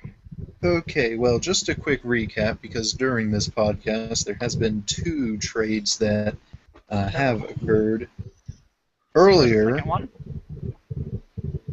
or was it the one Well, we already? like, Okay, yeah, go ahead. earlier in the show, the Chicago Blackhawks had traded the goaltender Ante Ranta to the New York Rangers. What's the full details on that one, Dave? It was just. Oh, actually, I closed it down since. Let me quickly pull that back up. But it was a player for player trade. So what's his name? Luke, was it Luke Haggerty? I think it was his name. Ryan. Ryan Haggerty. So yeah, it's 1-for-1. He was a forward. So All right, so the New York Rangers active in the trading market again, and a big one, a fascinating one, really. The reading from the Flyers press release here. The Philadelphia Flyers have acquired 5'11", 202-pound center Sam Gagner in a conditional 2016 or 2017 draft pick from the Arizona Coyotes in exchange for defenseman Nicholas Grossman and the contract of defenseman Chris Pronger. And NHL executive. and Hall of Famer this year, most likely first ballot Hall of Famer, because he's Yes, able to be pulled in, able to be nominated for it. So inducted. yes, yes. So those are the two big trades that have, well, one big trade and one fairly simple trade that, Mhm. again, I think makes a lot of sense for both teams. But now it's the Toronto Maple Leafs season in review. And Ron, tell me if you think this is a fair assessment to introduce us into the past season that was. The 2014-2015 season for the Maple Leafs, as has been the case for the past couple seasons, it had its highs, it had its lows, and then it had its very lows. Yeah. It's like someone designed a roller coaster that went underground. Um, yeah, like that's basically how to describe it. Like the season started out with some optimism. You know, Randy Carlo doing his what do you call it, unsustainable play of hockey, and then Randy Carlo finally getting fired, and then Peter Horachek, God bless his soul, trying his damn hardest to make the Leafs play some degree of defense, not working at all, and then tanking so hard that we went from kind of contending for playoffs to fourth overall in the draft. Like we played at a rate that I think we could have actually beat out Buffalo for worst in the league had the Leafs played this poorly all season long. That's how drastic the drop was, if I'm not mistaken. So, And the unit breakdowns, beginning with the Leafs offense. a lot of people will say that this was a bad year for Castle, and it's true. It was a bit of a down year. Did not hit 30 goals for the first time in quite a while, I believe, excluding the shortened season. Um, all in all, offensively, it was not great. Started out fine when Carlisle was still around. But without Carlisle and the offense really sputtered out. Power play was ineffective. Kessel just did not produce at the same amount. Van Riemsdyk and Bozak naturally suffered a little bit. I think Kadri produced decently. And then once you get past those guys, it's a little bit barren, so to speak. Lupul is still a glass cannon. Sometimes when he does play, he is fantastic and can score goals, and he's super clutch sometimes. But I feel like that is quickly becoming something of the past. I know a lot of Leaf fans want this guy to be traded. And I can't say that I wouldn't want that too because he has an expensive contract. But at this rate, I don't know if anyone's actually going to want someone that gets hurt this easily and doesn't produce nearly as much. I guess he does count as a forward, so I should bring him up. David Clarkson finally got off the books. Still surprised about that. Nathan Horton will be a Leaf legend in my eyes forever. What else? Just quickly skimming through the roster. We got back Leo Komarov. He had a pretty good start. Then I feel like he wasn't quite the same after he got concussed by Ovechkin. I've heard a lot of Leaf fans talk really highly about him just because he seems like a really heart and soul guy, lots of work ethic, and I like him. But I do feel like a lot of Leaf fans probably overvalue him a little bit. I think he does get paid a little bit more than he should. If he could produce a little bit more offensively, that'd be better. He only had 8 goals and 18 assists, so like it's decent. But you maybe want to hit like 10 goals, hell, maybe even 20 goals. But you want to temper expectations. But he's a fun pest to have, and I like him, but a little bit on the expensive side. Peter Holland. I think could be really good. If Bozak gets moved and we don't sign any additional centers, and not Kadri gets moved up to the front first line center, I think Holland could be pretty good at the second line center. I hear you typing. Yeah, Holland looks to be decent. One of the few moves that I actually did like from, I think it was Nonis that picked him up. Winnick and Santorelli were both really good pickups for 1 year, especially with the way that they left. Namely, we got a pretty good return for them. There's this sad little stat where I think it was Winnick who had the most even strength points for like the rest of the team, even after getting traded. And if you look at the plus minus stats, Winnick actually has the highest plus minus stats. And I know it's not exactly a great stat, but it's also like, seriously, that guy lacked, and he has the highest plus minus. Otherwise, David Booth had a slow year, but had a pretty strong finish. Would not mind picking him up again to see if we can flip him at the deadline for once. Lindstrom, I'm gonna let Blake laugh about that. Kozin. Yeah, seriously, Lindstrom. Oh my god. Oh god. Don't get me Oh started. my god. No, please. I want you to talk about him for me instead, because We'll just collectively sigh about him. that sounds like a good plan. Yeah. Kozin had a good start, but got injured and never really looked the same, and he's jetted off for I believe Yokrit, I think it was. I'm really disappointed about that because I really like the kid, but he's also not really a kid because he's a little bit on the older side. I want to say he's around 26 now, which is not exactly young, and he's hitting his prime, so he might as well go for the money, so I don't blame him. Sam Carrick will probably make the team at fourth line center, I would imagine, but that's up in the air. Don't know if Trevor Smith would return. Casey Bailey, I think he'd have to fight for a position. He might actually have to start on the Marlies. But I'm glad we got that as a pickup. Maybe, can't complain about a free asset. Maybe we can flip him for another pick. Maybe he turns into a good player. I don't know. But the fact that we got a college player for effectively nothing other than money. Really glad about that. And we also traded Carter Ashton for effectively contract space, so I'm not really worried about that. I think that's most of the forwards. I've just been combing through like a roster list right now. That's why I've been going really in depth about it. Okay. And before we continue, it's a big day with a lot of updates here. I got two updates. Oh, for Th- real?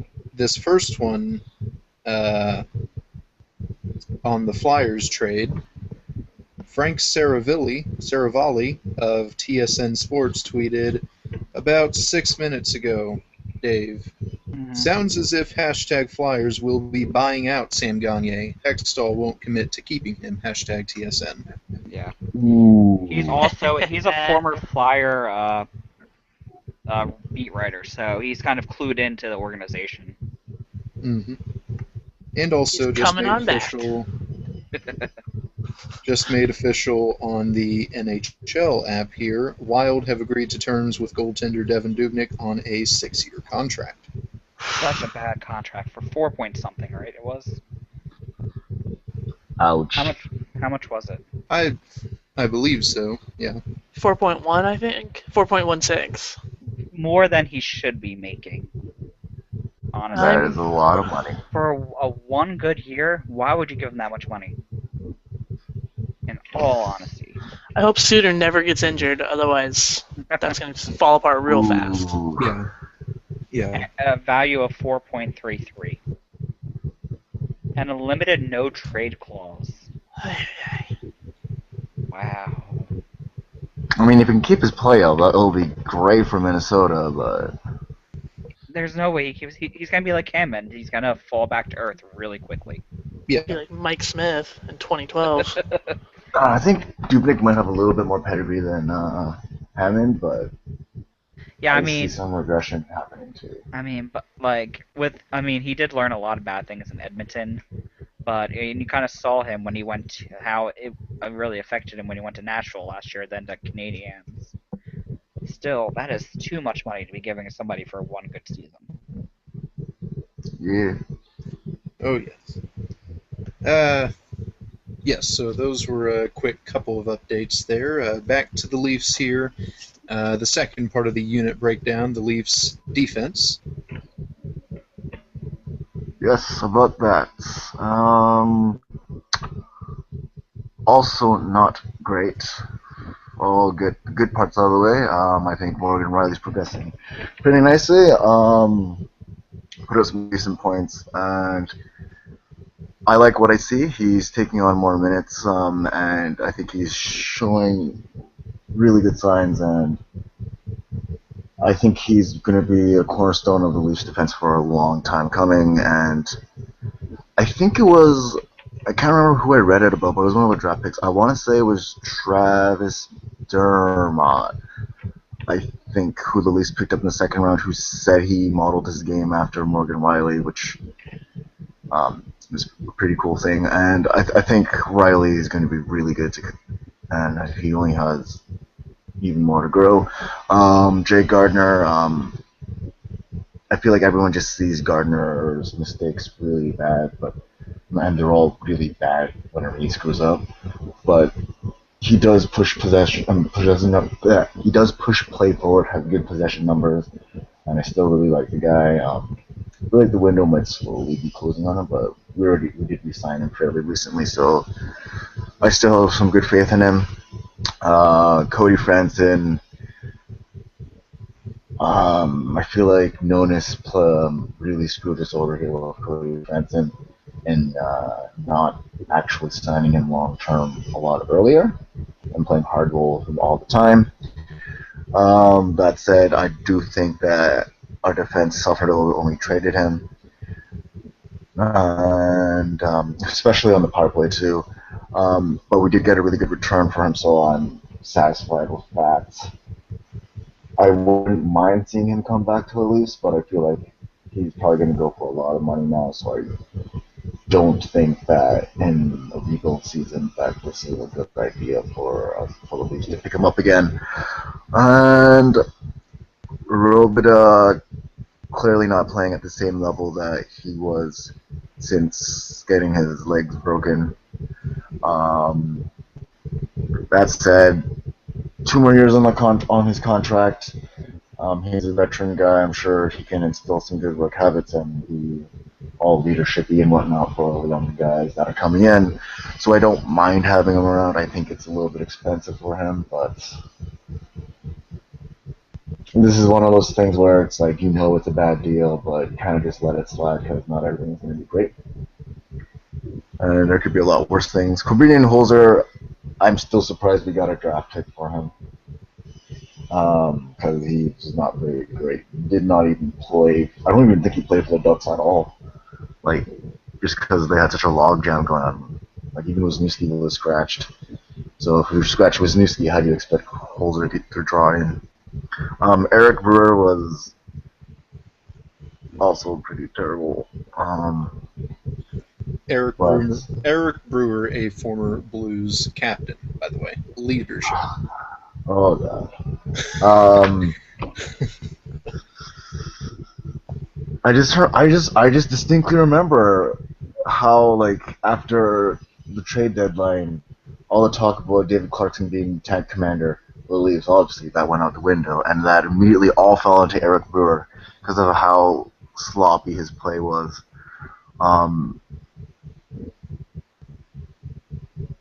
I wouldn't mind picking him up for a year at a really cheap deal, just to fill up a warm body spot. But I feel like you could really do it with any other UFA, especially in particular a younger UFA who would have trade value at the deadline. But he was not great. In fact, I take it back. I don't think I would want him back on the team. Stuart Percy, I think, had a pretty good start, but then he got hurt pretty early on. So I think if he can have a good training camp, um, he might be able to push for a spot next year. We got back TJ Bennett. I do believe we signed him as well for next year. He's kind of like a crappier Fenson in that he's very good offensively, but is pretty terrible at defense. I've been to a couple of Marlies games where I saw him play, and don't get me wrong, he is an absolute monster at offense, but he's not very good at defense. But he only played a couple of games for the Leafs, but I imagine he'll be pushing to get a roster spot next year.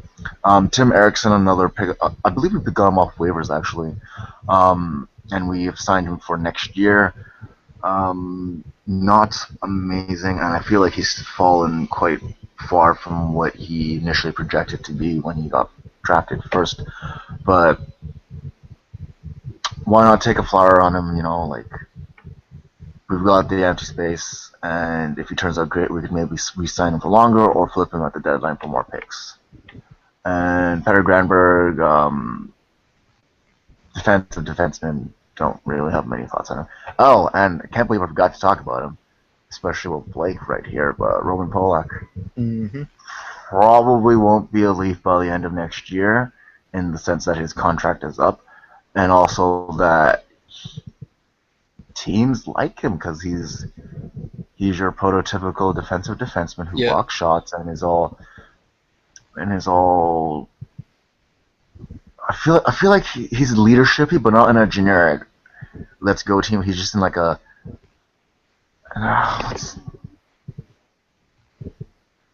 He's the guy that's just always there, Yeah. And that's why people like him. But in my opinion, I'm not super keen on him just because he's not. He doesn't really drive possession, and I get the impression that defensive defensemen are a much more reactive type of game when I feel like hockey is moving towards puck possession and pushing the play forward. That's why I'm always pushing guys like Riley and Gardner over people like Polak and Granberg. So I think Polak's great, decent. I think we'll probably be able to flip him at the deadline for picks. I'm not honestly surprised we didn't flip him earlier, but we'll see if his stock goes up or down next year. I think that's most of the defensive guy. Oh, should I talk about enough? I was actually about to Say that I skipped enough.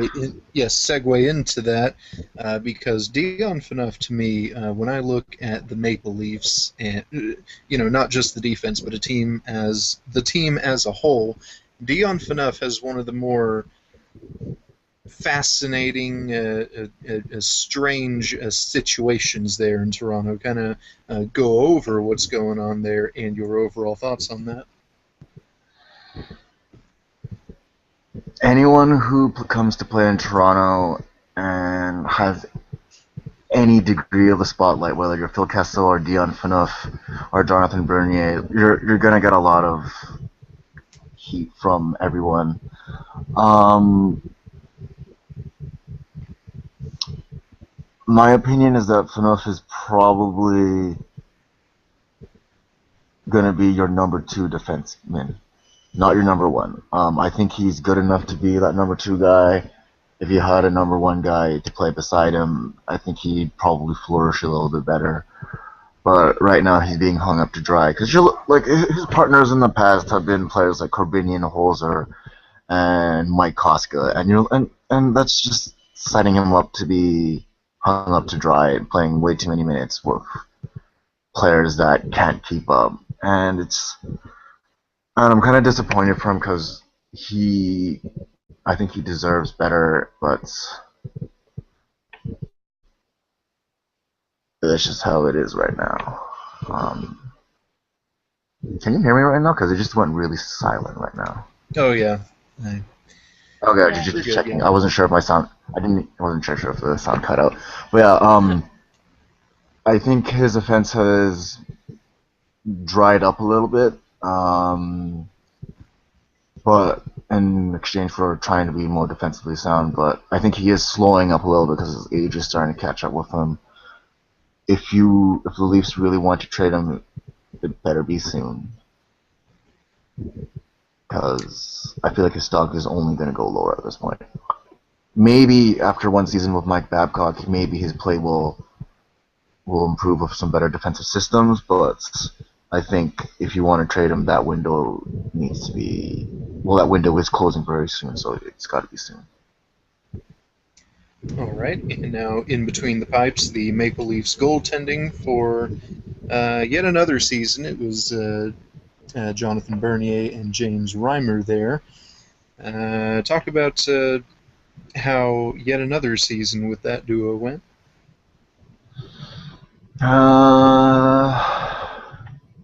Reimer had a bit of a worse season, I believe. Didn't play quite as well as he used to. That said, Bernier also had a bit of a not as great season as before.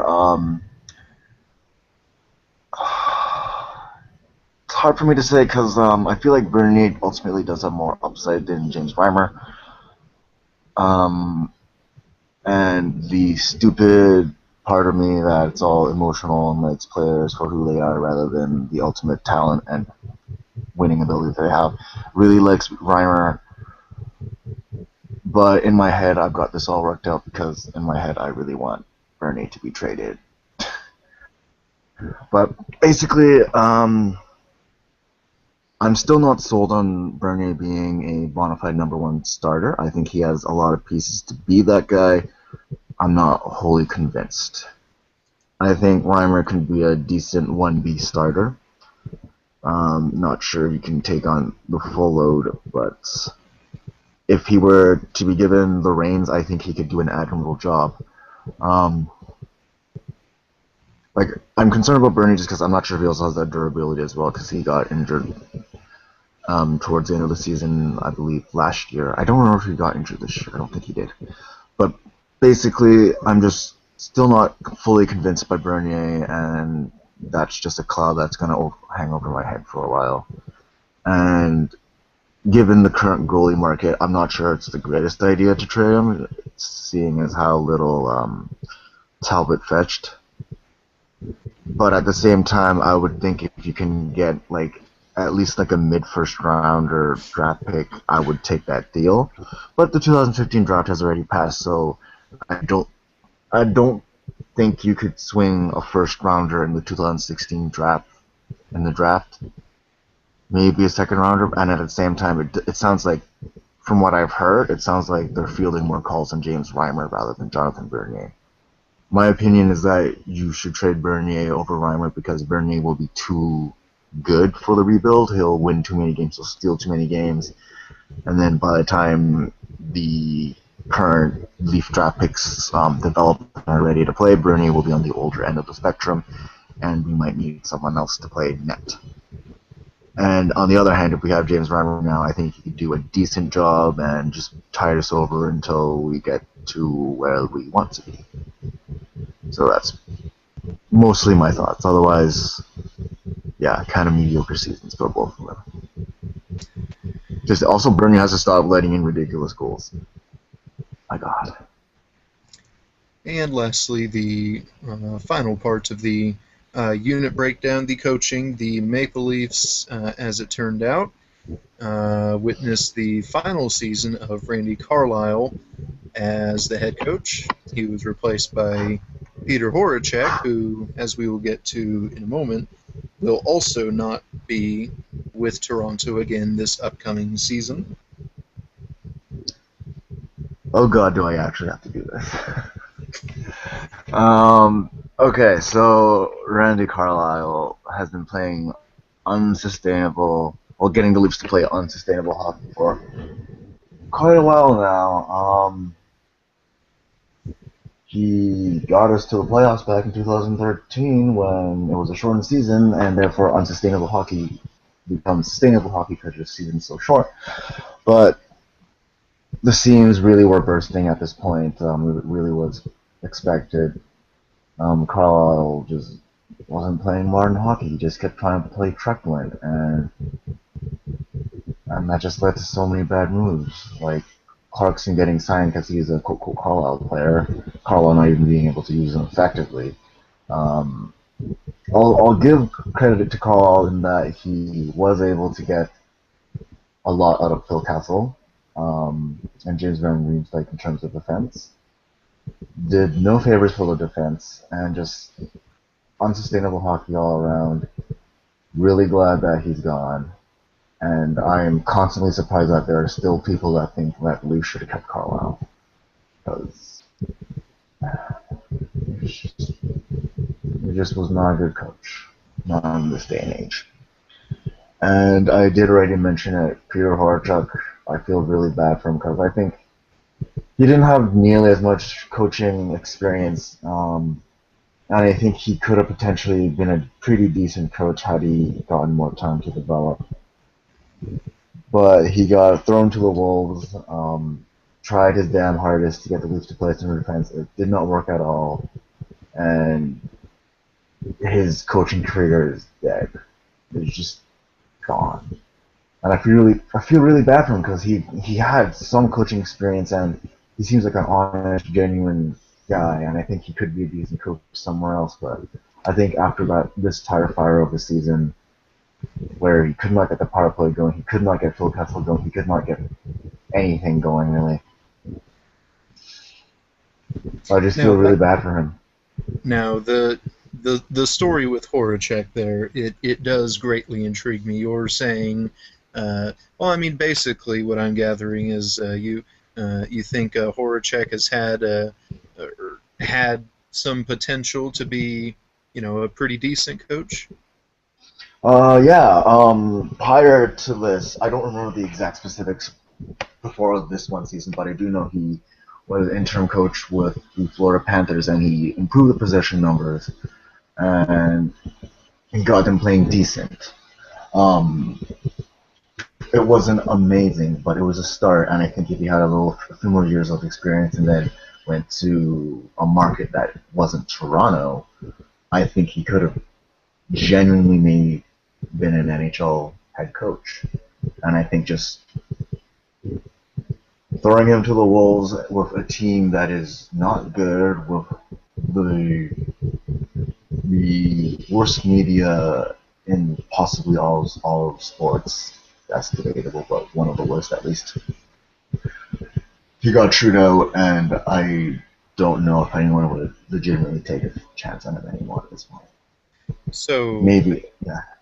so do you think the management they just didn't have the time to wait for Horacek to develop? You think there needed to be some big changes, right now? I'm spitballing a little bit, but the way I see it, Shanahan probably decided to keep Carlisle on a little longer, just as a safety card. Because Shanahan, he came in new, and I think it is prudent of him to have kept Carlisle around for a little bit, just to have him as a security blanket, for just to see how the players would play out, see what he had to work with, and when Carlisle wasn't working out, he fires him, citing that Carlisle was not part of the solution, and then giving him more time to work with what he has. And to his credit, I think it's worked out, and the rest of the management, as well as most of the fans, seem to be pretty committed to this rebuild. So I think it worked out. But as a result, firing a coach mid-season means you kind of have to work with interim dudes. And it's not like the Leafs hired McLean or anyone, so consequently you're looking at getting Horacek in, especially since I think since day one they probably were targeting Mike Babcock, and that did work out for them. So I guess that's probably the reason why they went with Horacek, because they needed someone to get them through to the end of the season. Because you're not going to commit to a guy like McLean when McLean's going to want to keep that job after this season. So I think that's probably why Horacek was the ritual sacrifice. All right. And so now your overall grades for the 4 units.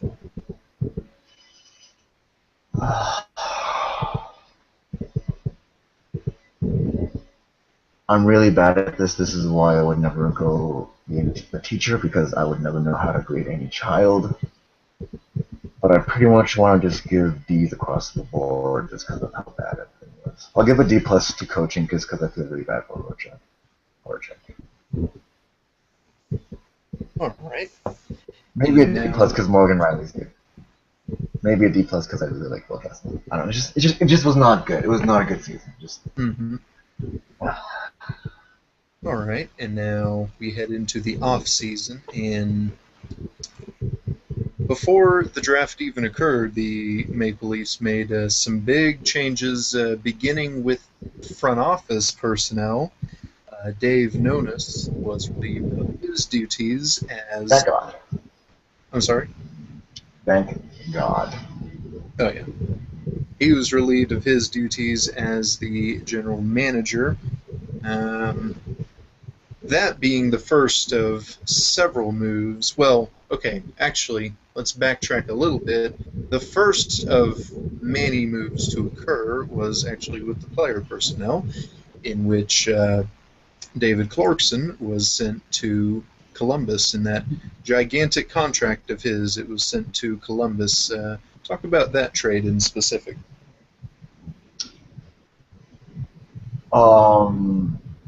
I don't think Dave Noyes gets any credit for this. Basically, it fell into his lap, in which Columbus was getting. Obviously, they're not as big of a team as the Toronto Maple, and their contract for Nathan Horton was ballpark the same around as Clarkson's, except unlike his, it was not insured. So even though it doesn't, thanks to LTIR rules, it's really the fast way to say it. LTIR. Injured reserve. Basically, because he was on injured reserve, it doesn't count towards the cap, but you still got to pay that out of pocket, and Columbus doesn't want to do that. Whereas Clarkson, on the other hand, at least if you're paying $5 million for a player, at least with Clarkson you'll get a product on the ice. It might be a really terrible product, but at least you get ice time out of it. So I believe that's the only reason why that trade happened, because Columbus needed to justify the $5 million. And Toronto's very, very lucky that it happened.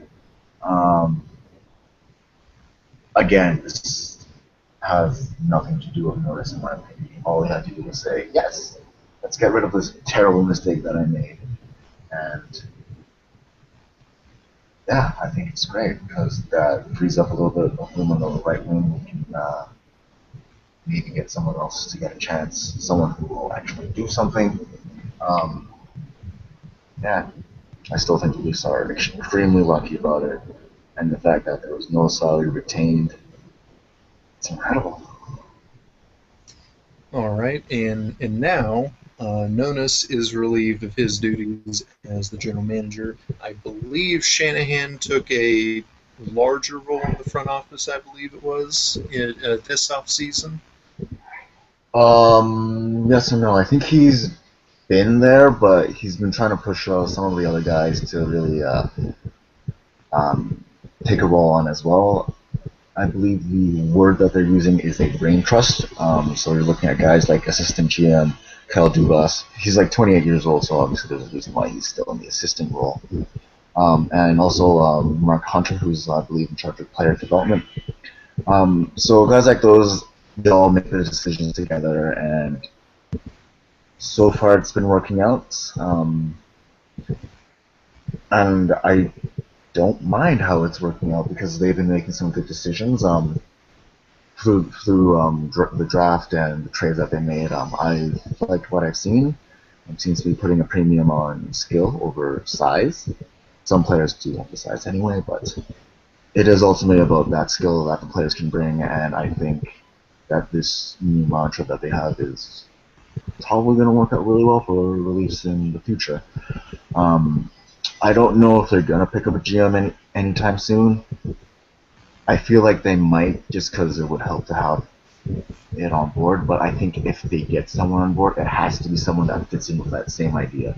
So you're not going to see some guy like Notice waltz in and do some dumbass thing like sign Matt Gillespie, I would hope, to a David Clarkson-esque trade, to a David Clarkson type deal. Um, Although I do know that they did need Gillespie's agent, and that worries me a little bit, but I do think that in terms of the front office, it's all right now. Shanahan, I think, is by default taking some role on, but I think he does want to step back a little bit because I think, if I'm not mistaken, he didn't actually go up for some of the draft picks yesterday when they made the selections, I believe.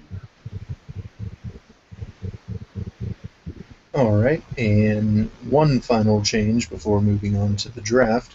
The head coaching position was filled before the draft. The Mike Babcock saga this offseason began when he had informed Detroit that he would not be re-signing with them, and there were a small contingent of teams, Edmonton, San Jose, Buffalo, and Toronto there for a while, and maybe St. Louis for like 5 seconds.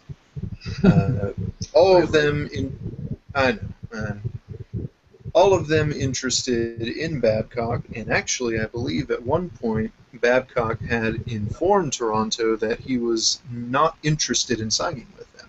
So that led to more talk surrounding him in Buffalo, perhaps getting a deal done, and it was close.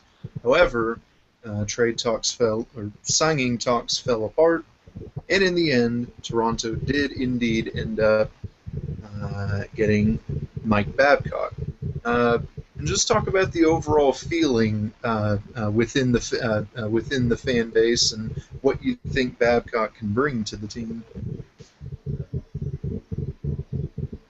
It's optimism. It's legitimate optimism. Me personally, I've been optimistic about the team for a while with Dubon getting signed, getting hired, and a lot of the moves that have happened, especially with Shanahan and whatnot.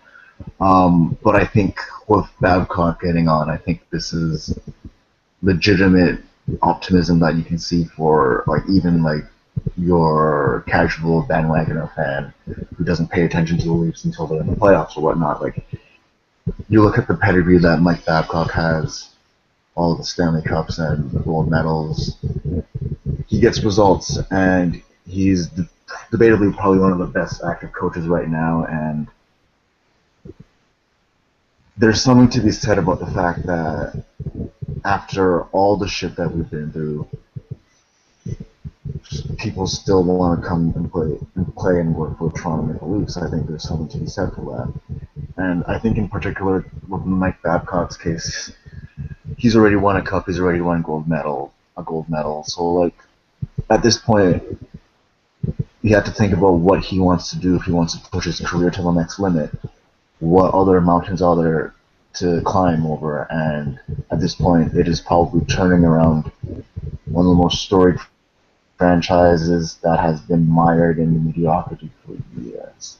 And I think that's probably the part that really got to him. I imagine that, especially with the way Shanahan is retooling this organization, I think he's really committed to the rebuild as well, and I think he really agrees with what's going on, and I think it probably really helps that he's probably able to make an impact in. I think, in my opinion, I think if not Shanahan, I think if Babcock had his way at the draft, he probably would have gone for Hannafin, but I think it's hard to pass up on Marner, and I think that was probably a very difficult decision, but I think, like, Babcock basically amounts to probably the biggest free agent signing we've had in a very long time. Shut up about David Clarkson. Yeah, I'm optimistic, and I think everyone has reason to be optimistic. Oh, actually, on top of that, I was briefly at the draft party last night. The Leafs drafting party down by Maple Leaf Square. And I distinctly remember Joe Golan, who calls some of the Leafs games, mostly on the radio these days. He specifically mentioned a couple times when the Leafs made big trades and landed some head coaches right after. Specifically, he mentioned Pat Burns and Pat Quinn. Both of them, rest in peace, both fantastic coaches. But he mentioned how after they got those coaches, the Leafs would turn around fairly quickly, and they got to the conference finals. And he was saying that like Babcock would do some similar stuff. I don't know if Babcock would be as fast, but I think he's along those same lines. Like, you get a new better coach, and they will find a way to make the team better.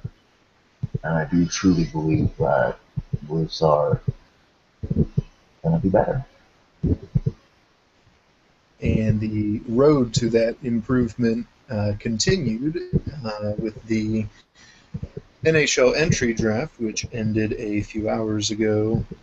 The Maple Leafs yesterday, with the 4th overall pick, selecting Mitchell Marner, a center. Talk about the Marner pick there, what you like about him, what you would have preferred to see them draft, and then just the draft as a whole. Me personally, I know a lot of people were also pushing for it, but I really wanted Mitch Marner. You could have made a case for Dylan Strome, although Coyotes did already take him. Kershaw, that gal. But I think with Marner, there's a lot of familiarity with Mark Hunter, and particularly in his case, he's a bit smaller, but he's still a kid, so he's still got a lot of room to grow, and I imagine he'll probably become the Giroux size, maybe a little bit bigger. But I think in his case, he's just got that much talent. He's got the hockey IQ, and he's just that talented that I think with some development he could be really good. My personal opinion, they'd probably keep him down in juniors next year. Let him be the go-to guy for the London Knights next year, because he'll probably slot in at number one on the first line, hopefully as a center, to really help him develop there, because he is debatable between the wing and center position. So I think if you get him within juniors for a full year as the number one center, I think that would do wonders for him. And then after that, bring him up to the Marlies or the Leafs. We'll see from there. But I think he is a really good player, and I think he's fantastic. I would not have minded taking Hannafin or Strome. They're all really good players. I think it just speaks to the depth of this year's draft. And I can follow that up with some of the not ridiculous, but some of the moves that happened afterward. Because they were pick for pick draft picks, pick for pick trades. You guys glossed over them earlier, but I do believe the Leafs had the 24th pick, which they traded down for the 29th overall, as well as another pick later on, and then they traded that one down for a second rounder as well as another pick. So we ended up with the 34th overall. We picked up Travis Dermott, believe this is the guy that said he modeled his game after Morgan Riley, but he's a mobile defenseman. I believe he's pretty good at two-way stuff. I can't speak too much about the later round draft picks. I think 'cause obviously everyone focuses on the first round, but I do believe this was a guy that they were targeting at 24th overall anyway. So I think the fact that they were able to get this guy 10 picks later, while picking up more draft picks, is a very smart decision, and I think that was a very good call. And I don't know that this is going to be a guy at nearly as good as Povarov, I hope I said his name right, or Hannafin, but I think this is a guy that would be a pretty good block on our blue line. Um, I'm optimistic about that because he seems to have the skill and whatnot for that. We also had another second round pick. I believe his name is Jeremy Bracco. Um, I think a lot of people said that he would be going around the first round, so getting him at late second round is pretty impressive. He seems to be kind of small, which is going to be a bit of an issue if he can't grow bigger, but everyone at this age probably goes bigger, unless you're me, because I'm still short. But he's apparently very talented. He's another guy that falls in line with a skill oversized mentality that the Leafs have been drafting with. Third round, they picked up Andrew Nielsen.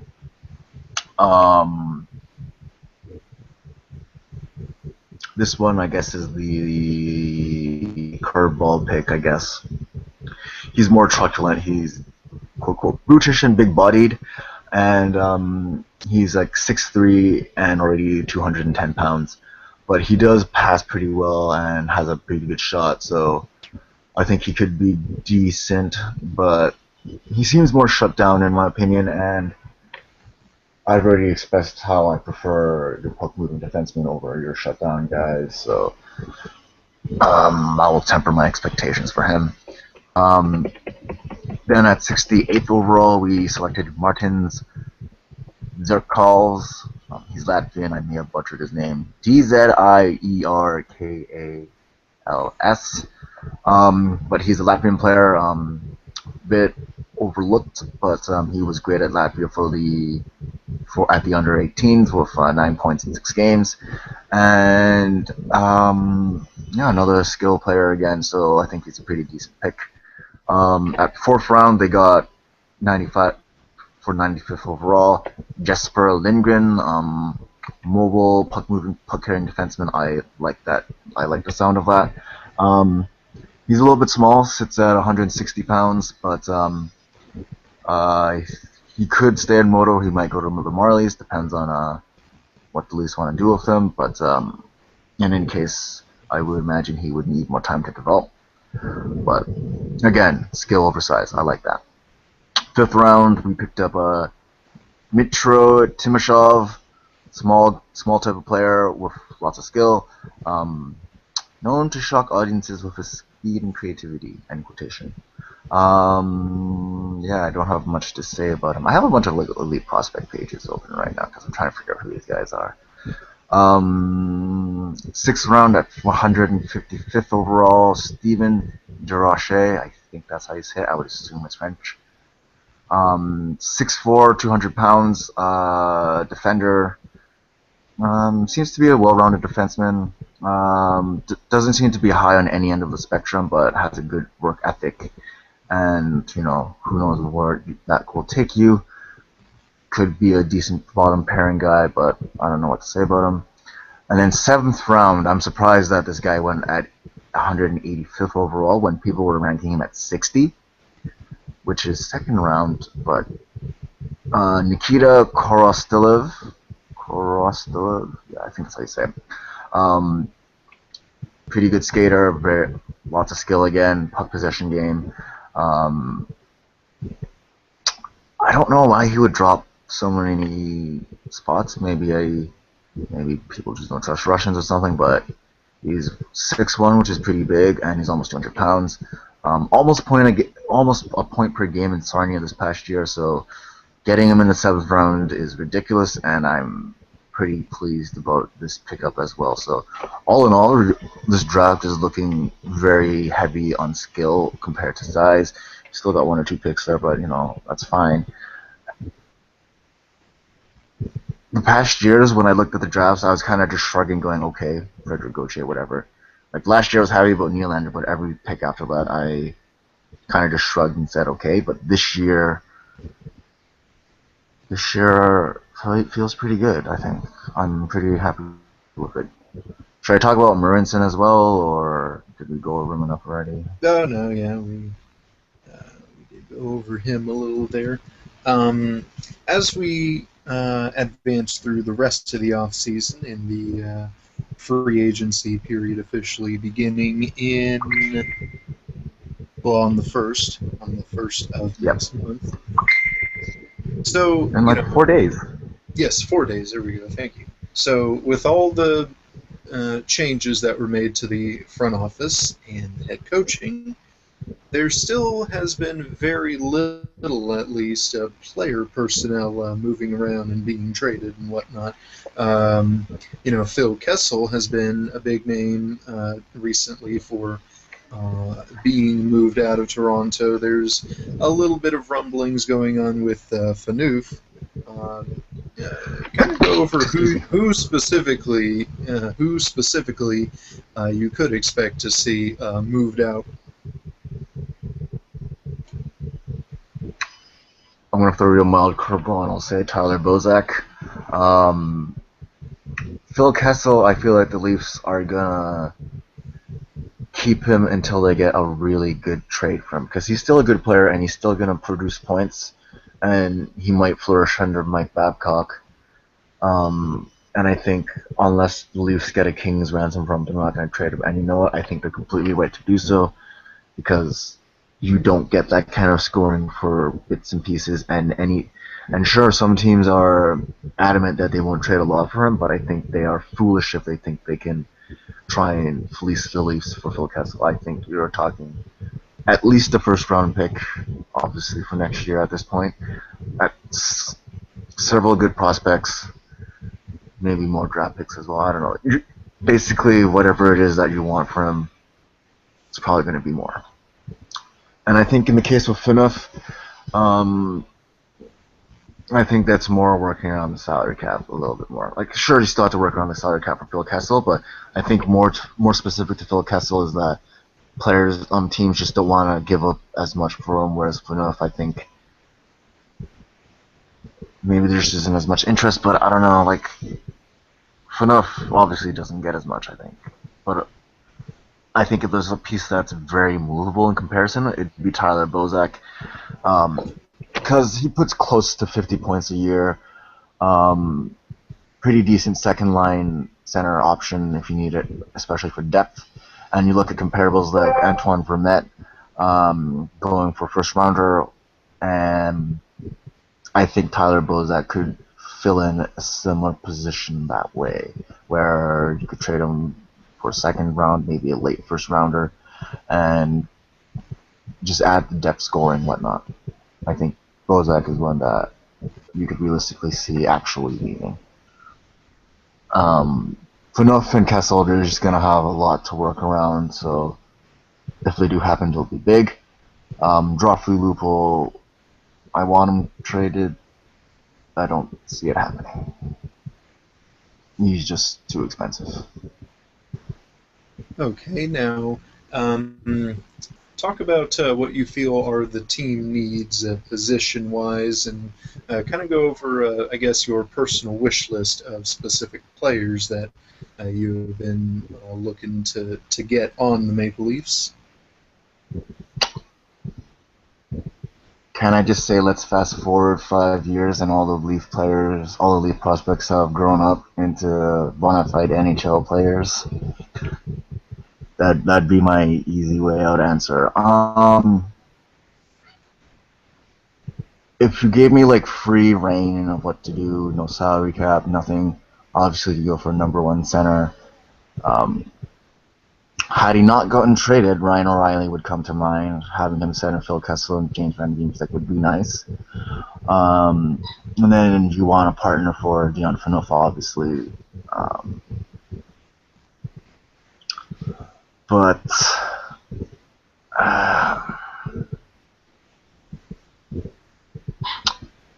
Goaltending, I would say we're probably fairly set at. Bernier is decent enough, and Reimer is a suitable backup goalie, although if you could trade him for picks, I don't see why not. Um, I think you just got to add more depth players, really. And it's really hard to say unless I have like a legitimate full list of UFAs staring at me, which I did not think to pull up in front of me. And not to mention the fact that UFAs really can go anywhere, so it's really hard to tell. But I really liked what they did last year with Winnick and Santorelli. Again, by extension, I guess David Booth as well, picking them up for one-year contracts and flipping them. And I think that's really what the Leafs should be looking into right now. Trying to develop what they have of their future top six. So you're looking at like Nazem Kadri, Peter Holland, maybe Richard Panik, depending on how that goes. You want those guys to really develop and get a chance to improve themselves, improve their talents. I guess James Van Dreamsek too. You want those guys to really develop, and at the same time, from your bottom six, the way I see it, you should probably get those guys to mostly be either your fringe call-ups from the Marlies that have developed and really want to push for the NHL, or your UFA pickups that you sign for short term to pretty cheap deals so that you can flip them at the deadline for picks. I think that's really what the Leafs should be doing. Probably not the answer that you wanted to hear in terms of a shopping list, but I don't see any realistic way of building this team without basically scrapping most of it and building from the ground up. So yeah, obviously you need a number one center. You need a number one guy to pair with for your defense. But really, you just got to retool the whole team, I think. Is it obvious that I fall completely with the squished earth policy stuff? Like I believe it. And I think Kadri can do really well in the first line center role, but you just never even really give him that chance. All right. And the final segment of this team review is a team preview of sorts as we look ahead into the next season. First, with how Toronto stacks up, or how you feel Toronto would stack up against the Atlantic division next season. It has a chance to look very different, with Boston doing whatever they did in the draft, with Florida perhaps looking to be on the rise. Ottawa, they have Hammond now, and they have a long-term deal on him, and who knows what would happen there. Buffalo's on the rise. You know, with all that in mind, in the possibility of a very different-looking Atlantic division, and with Toronto, of course, making those big changes as well, where do you see the Maple Leafs, or where could you see the Maple Leafs stacking up in the Atlantic division? I want to say probably last or second last. Carey Price is too good, and it will probably carry Montreal to playoff mediocrity again. The Bruins will probably plummet a little bit more, but I don't think they're so terrible that they plummet all the way down. I think Ottawa will probably slot just a bit above Boston, in my opinion. I think they'll chase a playoff spot. If they get in, they'll barely squeak in yet again. But I do think they need a little bit more time to retool a little bit more. Buffalo, I think, will make a strong push for the playoffs. I think their time is starting now. Like, the moves they've made, I'm a little bit terrified. Florida, I think, will contend for playoffs as well. And I might forget. Tampa Bay is Tampa Bay. They'll be in. I think that's all of them. So, like, realistically, for the Leafs, I think they'll probably have a pretty bad season. Probably push for a pretty high pick again.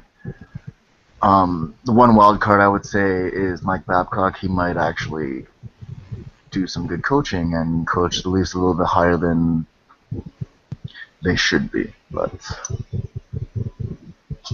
I'm going in with some pretty low expectations. So with these big changes, however, do you think the playoff window has it expanded or has it moved? What would you say would be the current playoff window for Toronto? I would give it 3 to 4 years.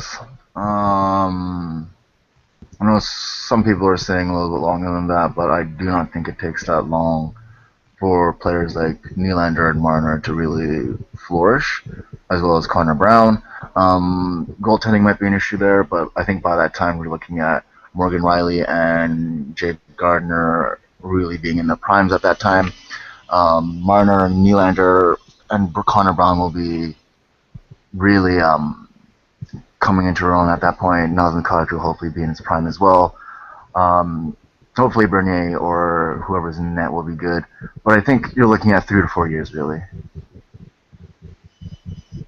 So with this first season, unlike Buffalo, for example, who has a new head coach, who has all the talent they've accumulated, you see this all these new faces. You see uh, a really big learning curve, I guess. You see that going on here? Pretty much, because with all the prospects, obviously, there is no need to rush them because the Leafs are not winning now. Um, you need guys like Nylander and Marner to really develop. You need them to grow a little bit, put on some muscle, hopefully retain some speed at the same time. And you need them to really learn how to play the game at the NHL level because it's playing boys against men, really. So you want to make sure that you're icing a team with men rather than undeveloped children like Luke Shen. Alrighty. I believe that is it for me, Dave. If you had any additional comments or questions. No, I do not. So Alrighty. And with that, I believe we'll be wrapping this show up now. Dave, want to give us a teaser for next week? next week we have the Hurricanes and the Devils, Interesting there. two Metropolitan Division rivals. I suppose you could say rivals. I don't know. They are in the same division, though, so there's that. Yeah, I guess that's as far as we can go with that. Yeah. Hashtag Hannafan for Hannafin. Yes, that's me. That's me. I love it. Anyway, well, this has been the Wooden Ball Show. We'd like to thank Delaney for joining us, speaking about the Arizona Coyotes. You can find her on Twitter. Her handle there is at BatDell18. You can find her on Reddit. Her username there is RoboYote. And we'd like to thank Ron for joining us for talking about the Toronto Maple Leafs. You can find him on Reddit and Twitter. His usernames there are Ron in a Box. You can literally find me almost anywhere at Ron in a Box. Yes. This is not permission for you to creep me, but I'm just saying. Yes. Okay, and for the Wooden Ball Show, I am Blake. You can find me on Twitter. My handle there is at @ShattonMyKirk, and you can find me on Reddit. My username there is BTownBomb. And for our host Dave, you can find him on Reddit. His username there is Blinson, and his handle on Twitter is @Blinson1. For our hockey cast, be sure to tune in every Friday nights for the Mighty Dave and Ari's show.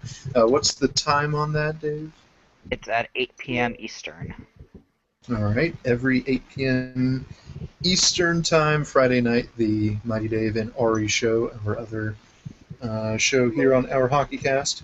And for Our Hockey Cast, you can find us on Twitter. Our username there is @OurHockeyCast. You can find our subreddit.